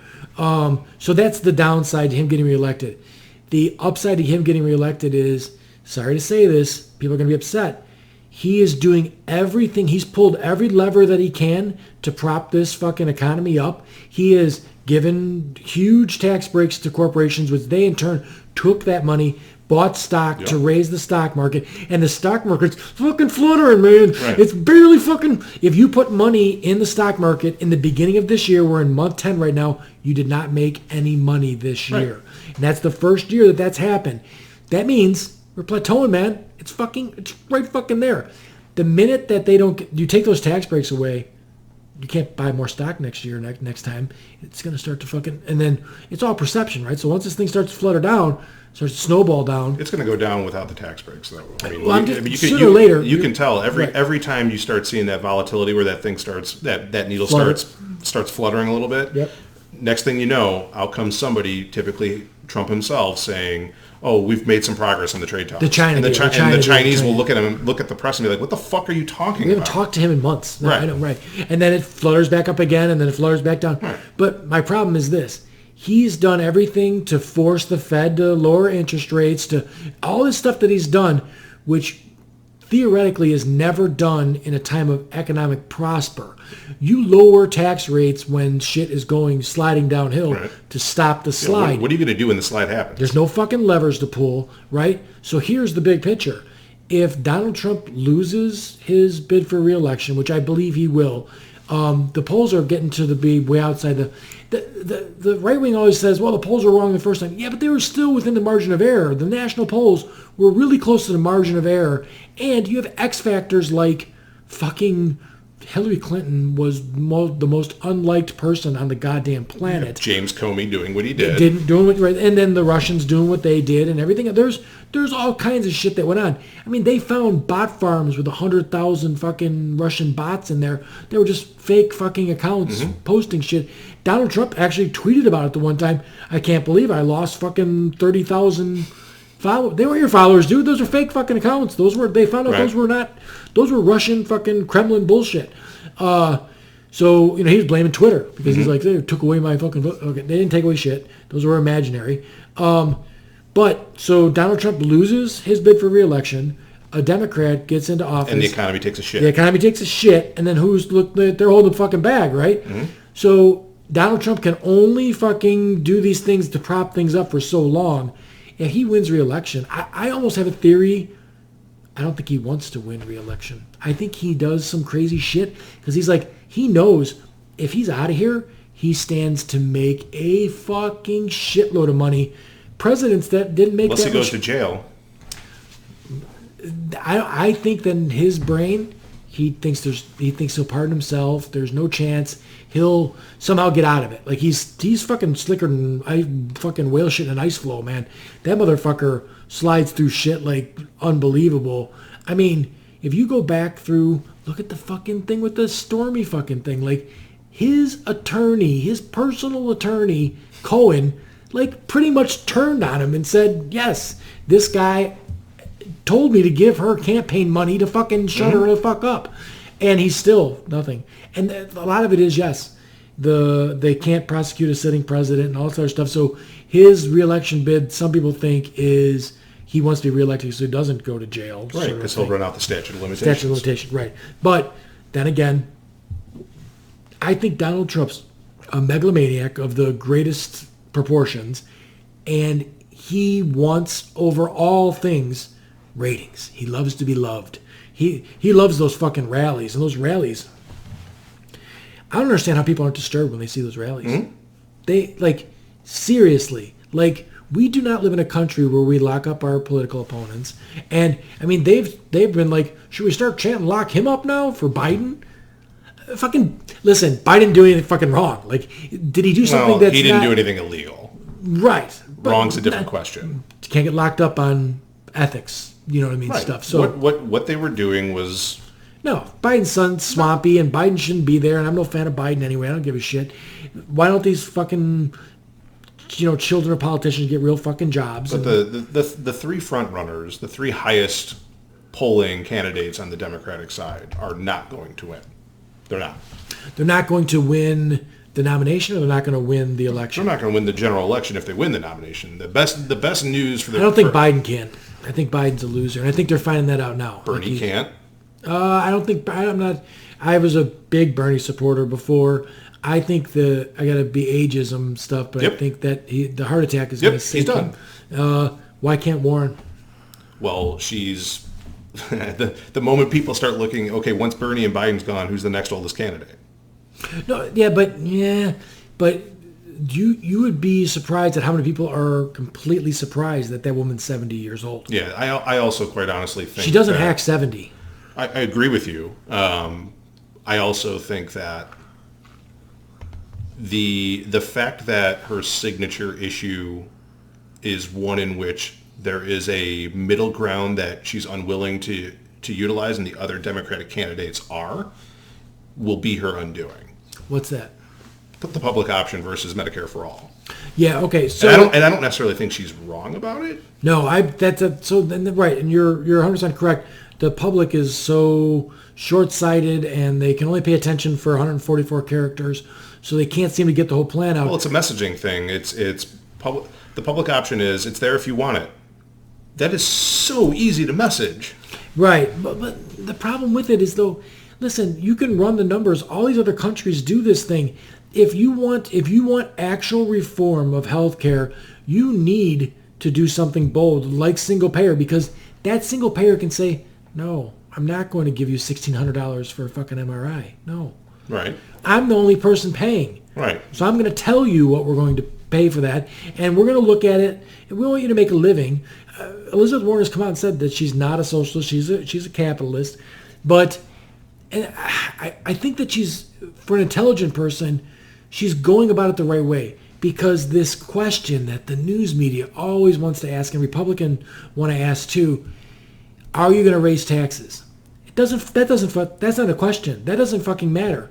If I spend $12,000 a year out of my pocket on taxes... The only thing that matters is the bottom line. Right. So cost. But the answer is yes. Yes, she is going to raise taxes. The answer is yes, but you listen, we can brush past every other question. I have never seen a question asked of Mike Pence that he answered. Right. Never. Like, I've never seen the guy ask a question where he answered the fucking question. And, nice. So when she brushed past it, and she's like, listen, she should say stuff like that's not how it matters. And Sanders tried to explain it before too. If I raised your taxes $10,000, but you stopped paying $12,000 worth of medical bills, then you just saved $2,000, correct? Like, it's easy, simple math. Even for the people that hate Common Core can understand that you just paid less, correct? Yes. If you look at the Canadian, I'm friends with a couple people in Canada, and I don't keep in touch with them as much as I did when I used to go there twice a year. But they're like, listen, we would never leave our healthcare system. You guys are fucking crazy for doing it the way you do it. But these are regular middle-class people that say this. If you're someone who makes $300,000 a year, you're upset about that because the way they pay for it is a very progressive tax plan that the more you make, the more you pay. Yeah, but there isn't enough $300,000 making a year folks to make those votes work. The votes work, no. The problem is the messaging. They can't, what Bernie Sanders has going for him is that he is honest. He is very, very honest. He is a true believer. Right. He's not bullshitting you. No. He's not playing politics. He has no interest in playing politics. No, the answer Warren gives on this question, Bernie Sanders, if an advisor told Bernie Sanders to look, we're not going to say it like that. Yeah, polish that He's turd. telling him to shut the fuck up. Right. The answer is yes, and here's why it doesn't matter. Yes, right, and that's where she should go, but she doesn't. She keeps wanting to go, well, cost, and cost is what matters. And the thing that I don't get out of this whole thing, you get people that a major voting bloc for Republicans are old people, and they are people that are on Medicare. Yeah, they're already taken care of. But they're on Medicare and Medicaid, and they would never want you to take that away from them. Oh my God, they can't believe they were so happy to get there in the first place. But then when someone says Medicare for all, they're like, well, no. Now, what does that say about you? You're just saying, what? I got in the lifeboat, pull the fucking ladder up now? Like, that doesn't make any goddamn sense. I look at this stuff like also, even from an economic standpoint. First off, it's going to cost you less to have a single payer pay for fucking healthcare. They have a strong arm that they can actually... Hospitals, the big problem with hospitals are there's all kinds of people with VP titles sitting in a fucking hospital, not doing much of fucking anything and making $300,000 a year. There's a lot of money being extracted out of the medical industry unnecessarily. For-profit medical industry that we have now. And then you've also got this, people can understand simple things like, listen, if you get rid of private, there's so many upsides to this fucking thing, it just drives me nuts. If you get rid of private insurance, all you're essentially doing is getting rid of one middleman that makes a third of the money that goes into the insurance. The CEO of Blue Cross Blue Shield made some fucking $34 million last year. Mm-hmm. Could you imagine a life where every Friday you turned around and there was like $750,000 fucking dollars? It's Friday, $750. Friday. Dude, like that's a fucking obscene. I don't care what you thought up. He's running a casino because all they do is run the numbers and they say, this is what it's going to be. This is what I'm going to do to extract this money. That's right. So 30% or 32% of what you pay into Blue Cross Blue Shield goes to profit. 3% of what goes into Blue Cross Blue Shield goes to clerical. All those jobs stay. They just go over to the government side. There's still someone processing your claim. And somebody who's listening to Pete Buttigieg, right? Mm-hmm. Who's making this argument now when he didn't before, which is odd. Right. Well, he's looking for that. He knows Biden. Everybody knows Biden's going to fall off. Or Biden. He's going to start talking about Victrolas and fucking, tandem bicycles and shit again. So, but everybody who listens to those arguments is just going to say, look, prove it. Public option, prove it. Give people the option if it's that good, which is actually Pete Buttigieg's argument. Is this is going to be so good. We're going to effectively create Medicare for all just by having this public option. Correct. Right. And I've watched this thing for years and years go on where every time the Republicans set a bar, they set some obscene bar for like tax cuts. And then when Democrats come in and they want to set a bar for a program, they're like, well, like Hillary Clinton did it. Bernie Sanders goes, listen, we've got to raise... Everything's in the messaging. And that's why like people start listening to stuff like podcasts. Because when you listen to the news, they got 20 seconds to get you this message, mm-hmm. and it's shit. That you don't get the thing that you need. If I turn the news on, there's so many times I'm like, oh, motherfucker. Like that like you didn't say 3/4 of what you're supposed to say. You didn't fucking say. Right. You can't understand it. So the public option thing, the fucking, you can strong arm the situation into changing the way that the money is distributed in the hospital itself. You can tell them I'm not spending $18 for a fucking aspirin. So you can change the bottom line cost right now because you just say, I'm not paying that. Right. It's going to be $2 for a fucking aspirin. Right. It's going to be a government-run industry. Right. Which is socialism. It is. But so's public schools. So's the fire department. I don't disagree with you, but socialism comes to the medical industry as a surefire way to not win. I think the boogeyman is that fucking word. Yep. And the one thing that kills me is there's more people in red states living off socialism. Yep. Than the per capita than there are in blue states. So you've got a state like Mississippi where literally 60% of the fucking population of Mississippi is collecting a fucking welfare check. Mm-hmm. They're mostly white. Oh no. But we're voting 100% for the people who would like to take away those programs. What's that quote they finally got somebody to say, keep your government hands out of my Medicare? What the fuck I've seen the sign where people are like, keep your dirty government hands off my... But, so, the thing that kills... Like, okay... I'm fine with a Pete Buttigieg. I'm fine with somebody. We've had almost, 3 years now of Donald Trump, And has there been one plan floated for the Republicans on health care? None. He comes out and he says things like... But they don't need one. Why do they need one? Oh, no, I agree. It's Their voters don't want one? It's like the Cubs. They don't need to put a good field team on the field because you guys will show up and watch the games anyway. The park will be full, right? They'll make their revenue and they don't need it. So, no, you're right. And Donald Trump comes out and he says the Republican Party someday is going to be known as the party who is healthcare. Yeah, but his own voters don't believe that. They don't care. It doesn't matter. So what's the... Do you think Republican voters want a healthcare plan? They don't care about that. I think most of them need a healthcare plan. I think they're getting fucking old. Yeah, despite that, they don't want one. No, they're old. They're on Medicaid. What do they care? Yeah, I guess. Yeah, maybe that's it. Maybe there's a generational thing that's going on right now. What's fun to think about sometimes in a sort of sardonic way is the reason we're in this mess with the people we have elected right now are going to be dead soon. A whole swath of people are going to be dead soon. Right. Absolutely. The baby boomers are dying right now. Yeah.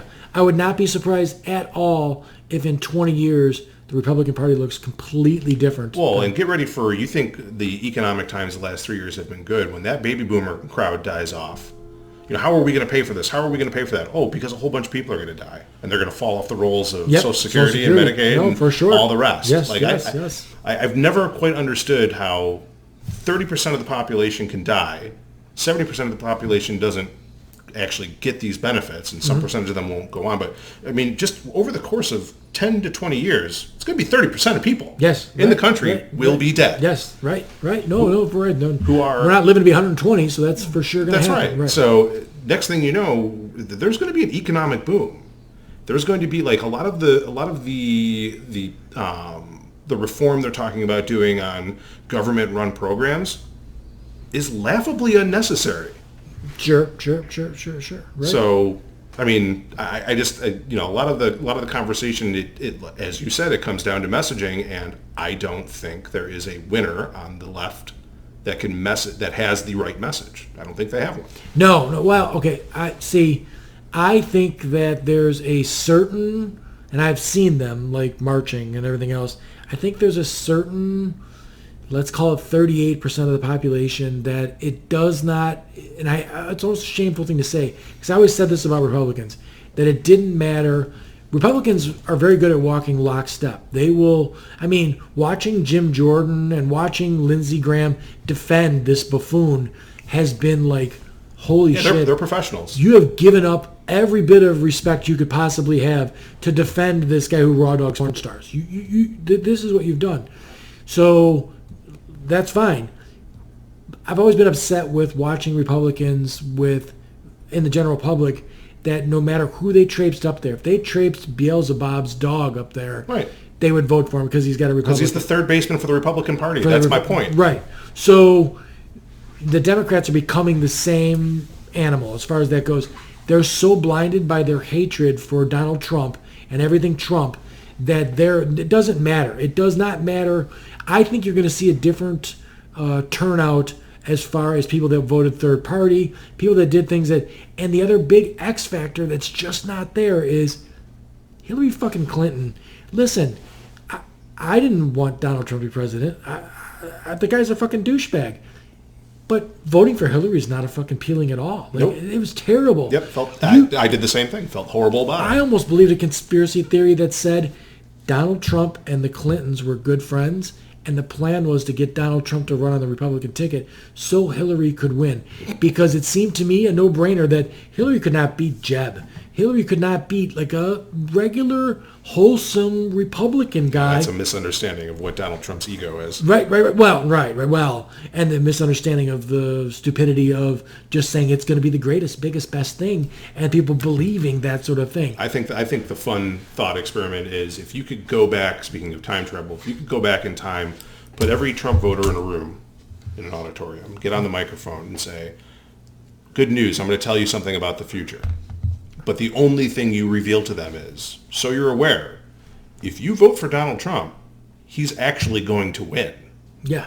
Would they still vote for him? So, or how many of them... I think there's a certain population in there that loves him for his ability to troll liberals and Democrats. It isn't the 48% he won. Oh, no. Right. I mean, people got to keep in mind. So I guess I don't, when I run the numbers in my head, this is a guy who lost the popular vote. He won the Electoral College on about 77,000 votes, won in Washington or Wisconsin, Pennsylvania, Michigan. Ohio, and Michigan. Like, that's how he put his coalition together to win it. And in those states, manufacturing jobs were lost. Those, the carrier story, all that went away, and no one ever said, well, they actually did shut that whole plant down anyway. Right. Like the end story never got out to those people that are the voters, but the people in the Rust Belt didn't do better. So I don't know and then so there's all these X factors. There's a lot of people that were going to vote for Sanders that voted for voted for Trump, because what they really wanted was somebody to enact change.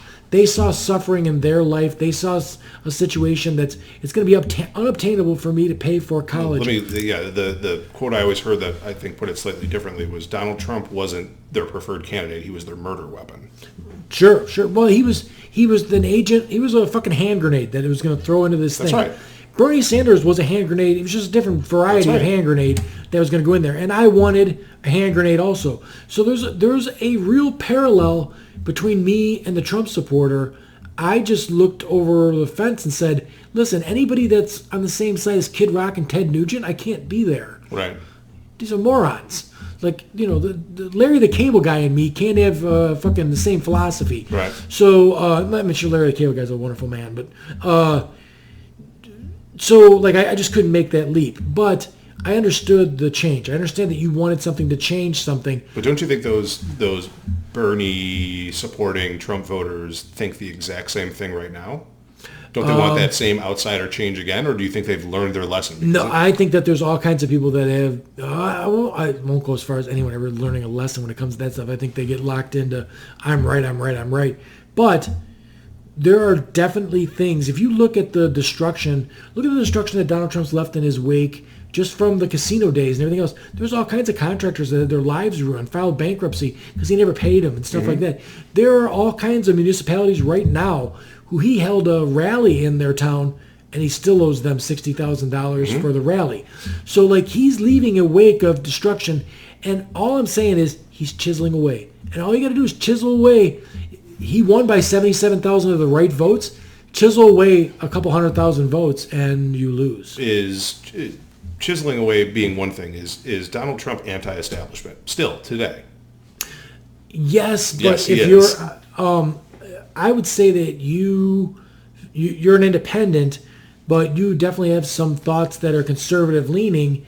And look at all of the straight up Republican strategists and the guy who ran the McCain campaign, and like the two people from Game Change that were the stars on the Republican side, they're both fucking correspondents on MSNBC or CNN or whatever they work on now, and they have like left the Republican Party. Yep. They were Republicans on a level that people that are just, working their fucking job and writing stupid shit on Facebook couldn't even understand. These were people that they had a card that said, I'm a registered fucking Republican.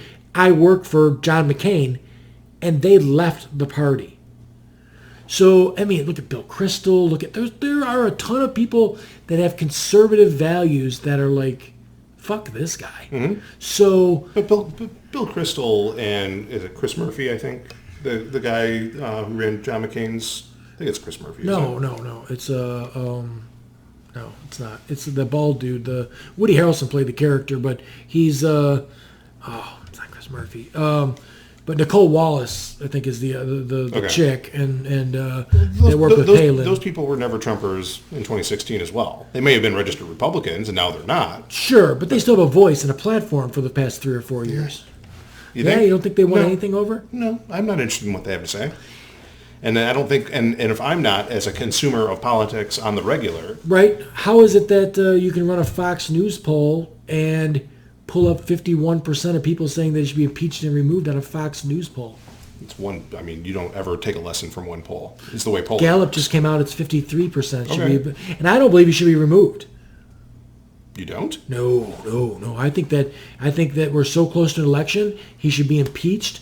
I happen to agree with you, but for a different reason. Okay, well, so I think the needle gets moved more on injustice than justice. So if justice is served, and if justice was served, he'd be removed.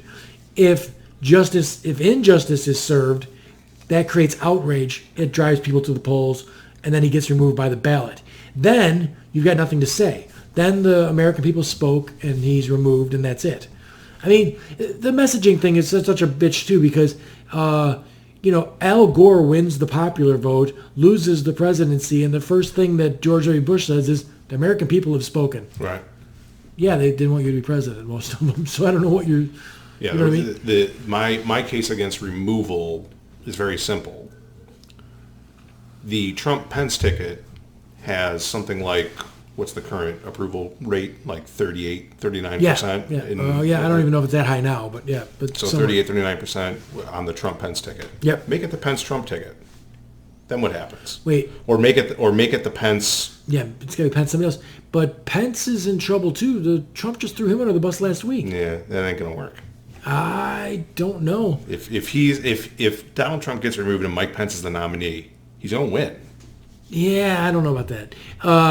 That guy's, oh my God, just the gay conversion stuff alone should sink a guy like that.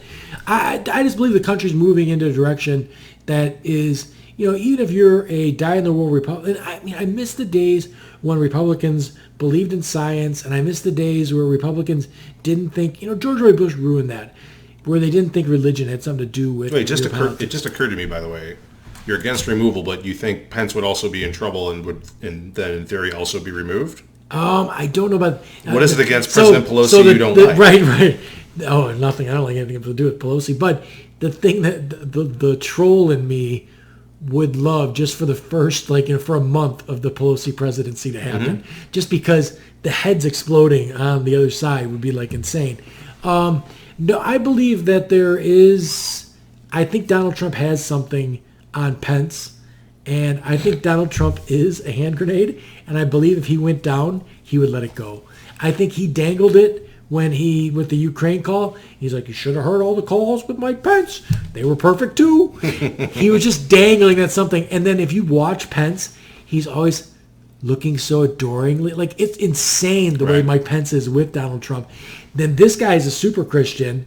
And the guy that you're adoringly looking at, Raw Dog's porn stars, and is on a bus saying, grabs him by the pussy, and he's on the Howard Stern show saying just the most crude and no woman that's got a flat chest could be a 10, just the most shitty fucking things in the world. And Mike Pence is adoringly staring at this fucking buffoon. No, I think that there's definitely some dirt on Pence, and Pence would go down. Yeah, I think as far as the left is concerned, the best thing that could happen to them is Pete Buttigieg or Kamala Harris somehow resurrects whatever the fuck she's been doing. Nah, she's done. She's toast. It's and Amy Klobuchar. I don't believe this. Nope, she doesn't have it. She's so mean and everything else. I love that Amy Klobuchar's campaign is that she's never lost. About to happen. Right. That's right. About to happen right now. I don't see an option. So, it's not Biden. It's not going to be Sanders. They're not going to win the general, in my opinion. I think Mayor Pete could. I think you're underestimating Sanders. I do, and I'm not even in his camp this time. No, just because he's so old. But I believe that if you took away the age thing, Bernie Sanders is the very best candidate. He's your perfect vice presidential nominee. Well, he's too old for that. And as a person that wants, I believe that progressive policies will help move the country forward.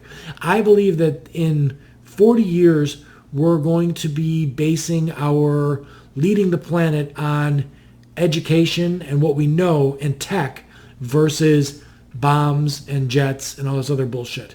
So if we don't start educating our populace in a better way than we're doing right now, I think we're fucked. I think we're going to fall way behind China, who is really good at math. So we're going to be in trouble. So the way I look at it is progressive. And then the other thing is I look at all these tax plans from the conservative side, And I just don't understand how that's sustainable. I don't get it. I don't understand why. I got a lawyer buddy of mine who he's like, hey, you know what? He goes, I make $300,000 a year, and every April I get a fucking 7% raise because I stopped paying into Social Security. I stopped, my contribution's over. I make the $128,000 by April 30th, and I'm done. So he goes, so literally, May happens and I get a raise. He goes, you look at me dead in the eye. He's like, I don't need a raise. Right. I'm not a guy that needs a raise. And economically, he doesn't help. That 7% he gets, he doesn't spend that 7%. He finds somewhere to put that 7%, but he doesn't spend it. So if you took that 7% and you said, no, dude, you're making all this money, you gotta still pay into it until you make all your money. So he's going to pay 3 times as much as he paid before into Social Security. You can take that 21% then, put it at the bottom, and make it that the guy making $23,000 or $30,000 a year pays nothing into that fucking system, because every single dime the guy making 30 grand makes goes right back into the economy. People that get upset about somebody getting $400 worth of food stamps never make any sense to me. They're like a child. They're like, oh, he took my toy. He's got a thing, and I want that thing. Listen, you own a store. You're going to get that thing because he's going to take it to the fucking store and he's going to buy fucking lettuce with it. The poor don't hide their money. No, right. So, the other thing is that, I'll go as far as saying stuff like, if you run the numbers, there is no reason for a billionaire to exist. And Tom Steyer says, and Cuban says, we should be taxed out of existence. That's right. This should be a situation where, and people don't understand that either. So you hear that sound drop and you're like, oh, motherfucker, and your head fucking explodes, and they're job creators, and fuck you, they're not job creators. The only thing that ever created a job was a demand for fucking services and supplies. They may be job creators. Mark Cuban's a job creator, right? To a point. No, he's not. He was. He's not.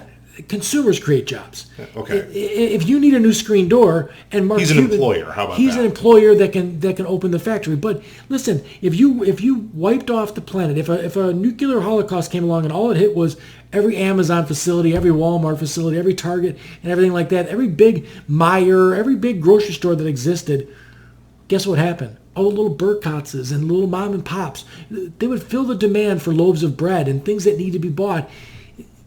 We're living in this system where we keep funneling.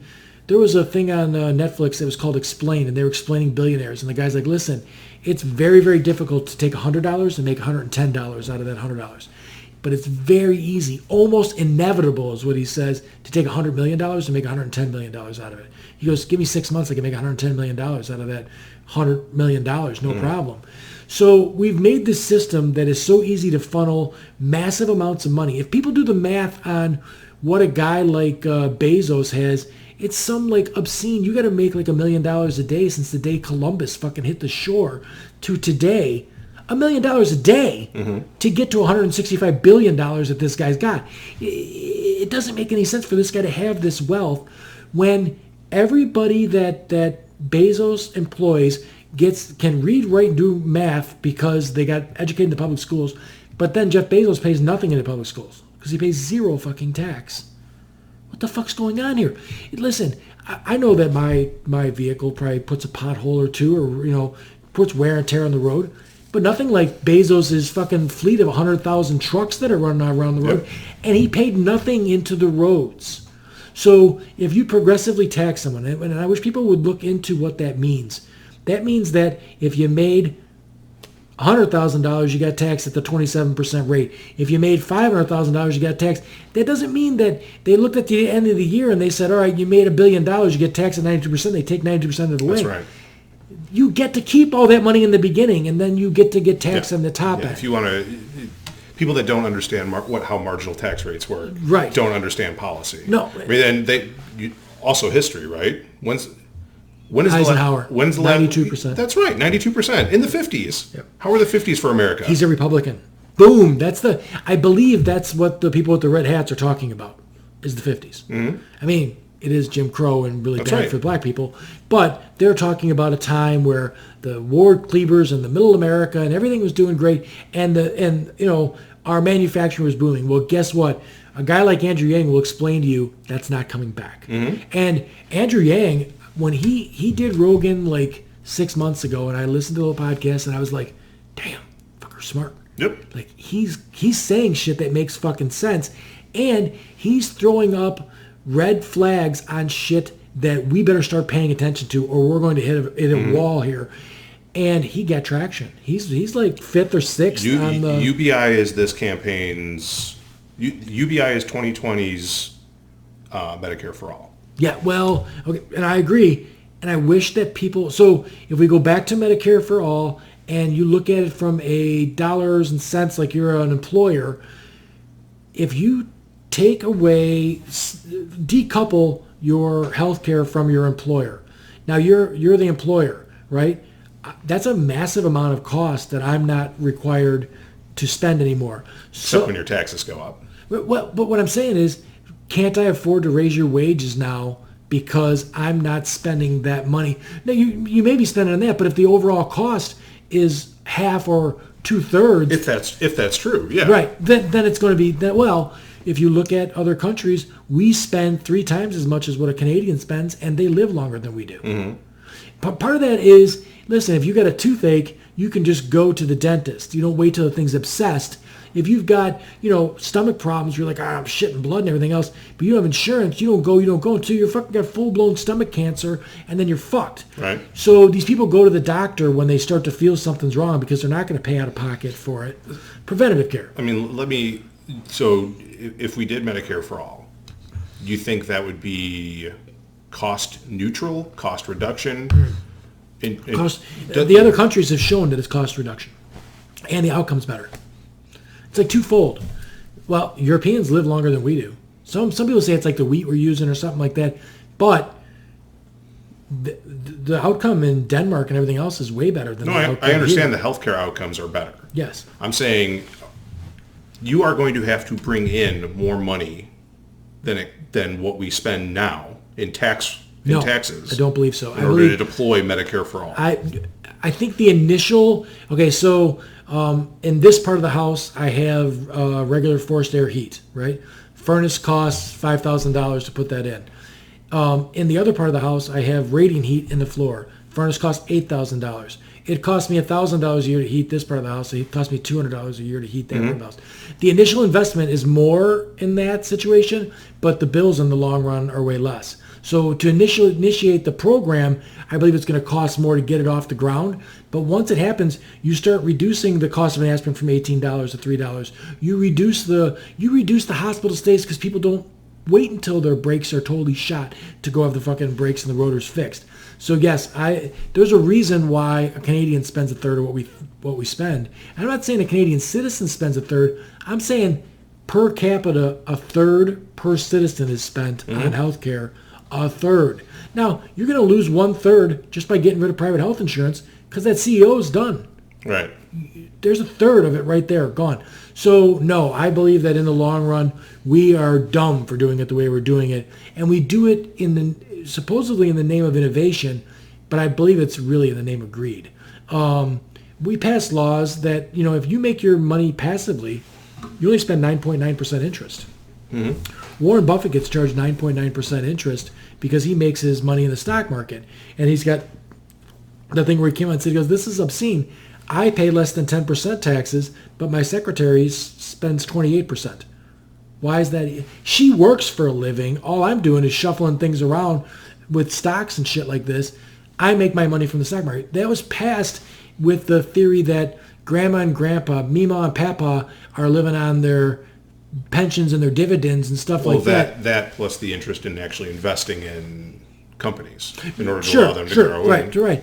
But you're saying what really happens is some kid that's born with $100 million keeps making money. That's why the guy with $100 million can make it into $110 million, no problem. Right. But the guy with $100 can't because he can't invest it. Right. So to me, it's like, I don't know, why would a guy that's a plumber, that's out there busting his ass, elbow deep in shit, spend 30% paying for taxes, and a guy that's just riding around his yacht buying stocks only spends 10%? Doesn't make any sense to me. I mean, and we can go further than that and say, why would Olstein not pay any fucking taxes? You're selling an invisible product. You're a goddamn con man to begin with, and you pay zero. That tax thing, man, it's huge. I'll tell you what, I've owned a business. You go into the accountant, the levers that they can pull in there, I have seriously gone into my accountant with 180 grand worth of shit that I know I made. And I walk out of the guy's like, you made $65,000. Yep. And I'm like, no way. And the first time he said that, I was like, woo, no. I go, I'm positive. I know what I made on these jobs. So, and he goes, I go, this is legal? And he's like, it's absolutely to the code. And I'm like, that's fine if it's exactly what I'm supposed to be doing. I want to make sure I'm doing. I'm not going to jail over this. That's right. But it's totally legal. And I'm nobody. I'm a fucking guy making $180,000 a year. Some dude that's making $180 million a year, he ain't paying shit. I mean, those the Panama Papers. Did you ever watch that documentary? Oh my God, those people are getting. That's a huge raise to get. But most people aren't thinking along these lines. They're not thinking past the surface level, right? So the moment they hear Medicare for all, first of all they hear socialism. Yeah, and they raise shut my down. Taxes. Right. Right. If I tell people again, if I can argue to them, I'm going to give you the option. Right. Hey man, it's just freedom. I'm just trying to give you more choice. Sure. Yeah, right. Well. The other thing is okay, so if you decouple the thing from the employer, then you're also going to promote entrepreneurism, right? There's so many people caught into a job where they have kids, they can't strike out on their own. You're putting an awful lot of people out of work as well. The entire insurance industry. No, you're not. All those clerical jobs stay. The guy who takes your claim, the guy who processes your claim, those private insurance companies close. Yeah. The only people that are losing the job is the fucking CEO people. Why? Because all that paperwork still needs to be done by somebody. The post office still does the same job. I'm not talking about the post office. I'm talking about the post office is your public option, rather than FedEx. Right. Okay. They still do all the same job. In fact, I'm talking about Medicare for all. I know. When you take away the private insurance, you're still going to have a claim. So we're converting all of these people to government employees. Yes, essentially. Anyone who actually does a job, yes. And what happens when AI gets developed where that claim processing job then goes away too? Then you better figure out how to make UBI work because right. Andrew Yang's correct. And if someone would, so I'm trying to make a parallel between the Medicare for All and the UBI. When you look at that, you can look at that in a way that the outcome is better and you free up people to get entrepreneurism, right? You could if you work for a big corporation and you get your health care paid for and you have 3 kids, but you could do this same business, but you can't because I can't afford the initial get out and That's right. all this stuff and I need insurance. My kids job changes will go ballistic. Exactly, which is better for business, right? You can headhunt and it's also better for labor for sure. But you can also be like, listen, you're really good at writing copy. I want you to come here. You don't got to worry about insurance. You can just come right over. I'll pay you more. Get over here. Let's do this fucking job. And then you can make things smoother as far as that goes. And if you're a guy that's like in trades, you can quit that job at the fucking grocery store and go open that HVAC company. You can do these things because you don't have to worry about where's my kid going to go when he's sick or all this other kind of stuff. So it frees up that. The UBI thing, people hear, I don't know why the initial thing is always so shitty. When good things happen, the initial thing is shitty. When bad things happen, the initial thing sounds great. And I'll give you an example in a second. But the UBI thing, if you look at it if it replaces the welfare system. That's right. Right. That's the way to sell it. Right. It replaces the welfare system we have now, and it lets those people work. The people that are on welfare today, it ain't because they ain't working. It's because they ain't making enough money to, like, you can make $23,000 a year and still qualify for welfare. So if you work at Walmart, let's do the math. You make $9 an hour. You work 40 hours a week. You've made $400 a week times the fucking 50 weeks that you worked this year. It's 20 grand. Mm-hmm. You qualify for these fucking programs now. So if those qualifications don't matter anymore, and the boss comes to you and says, "Hey, we want to give you a $3 an hour raise and promote you to this fucking managerial job," when you're on welfare, you can't take that job. Right. You're going to lose $25,000 to make $5,000, and you can't do it. You're like, "Oh, no. I don't want those extra hours. I don't want to work extra hard." If you get UBI, you're going to get the same amount of money, and now you're going to be able to take that job. You're going to be able to take. You can take a second job. You can do whatever you want. The proper sell for UBI is it needs to be coupled with the removal of other government programs. Yes. It is that Absolutely. UBI, first of all, the $1,000 number is ridiculous. It's got to be higher than that. Right. But honestly, if you have a family, it doesn't have to be. I think the only thing that I see a detriment, because I think some people will do like they do in Europe now, where families stay together. If you had a family where you had, 6 adults in a house and everyone was bringing in $1,200 of UBI, well, you kind of can sustain this situation because you're only paying one property tax bill. You know what I mean? You know what I mean? Like maybe. You're not going to stretch out as fast as you would before. But whatever that number is, it needs to, the pitch. It needs to be coupled with, and you could actually just couple, whether it's the public option or Medicare for All, with UBI and say these two government programs are going to replace 90% of the government handout programs. And the other problem is that if you listen to Andrew Yang, there's over 5 million people that drive trucks. In 15 years, those jobs are all gone. Oh, yeah. And I mean, if you look into it, the problem is people don't think... Hold on. Well, wait a second. Not just truck drivers. That's the thing that everybody always points to is the blue-collar, truck driver, that type of service industry. You don't need an education for that job. You can still make $60,000 a year. Yeah, but forget that. It's the high intellect, high memory, high process jobs are going to be the first to go. It's not the first to go, but they'll be the ones that'll be next. It may be truck drivers today, but it's going to be lawyers next. Oh, sure. Oh, it's already lawyers. Wait, you can go on law.com or whatever. Not just that, but I'm talking about AI that does OCR on contract review. They've already developed AI that beat 9 out of 10 lawyers. All it's got to do is beat that 10. They're not even doing it with AI right now. You can go on MD.com and they will hook you up with a regular doctor who just sits in an office and he chats with you about your thing, and he'll write you a prescription for fucking boner pills or fucking something just to get you rid of your fucking that's absolutely skin. True, but what I'm talking about is I'm just saying this doctor all of a sudden, instead of having an office, a brick and mortar place that takes someone to build, and he can only see 8 or 10 patients a day, he sees 50 patients in a day. Okay, but now take that doctor, take that lawyer, take that high intellect type job. Mm-hmm. The moment you have AGI or or artificial general intelligence, it's already going to come prepackaged with the ability to do things much better than we can in a host of areas. A calculator can outmath us now, right? Sure. A database program can outlook things up compared to us. Go look things up in a library versus having an AI look things up in a database. So you bring these things that are prepackaged in with AI, and then you add the actual artificial general intelligence, which makes it essentially human-like thought. Right. What do I need a doctor for? No, right. What do I need a lawyer for? Right.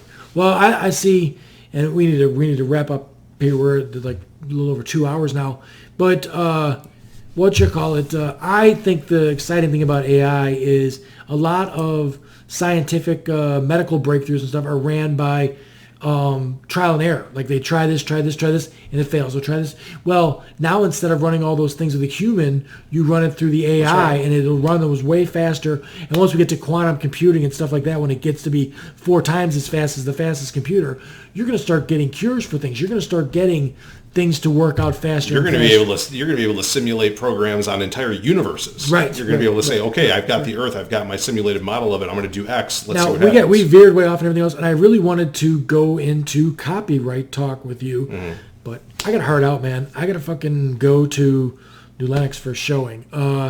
Which in that case, copyright mostly sucks.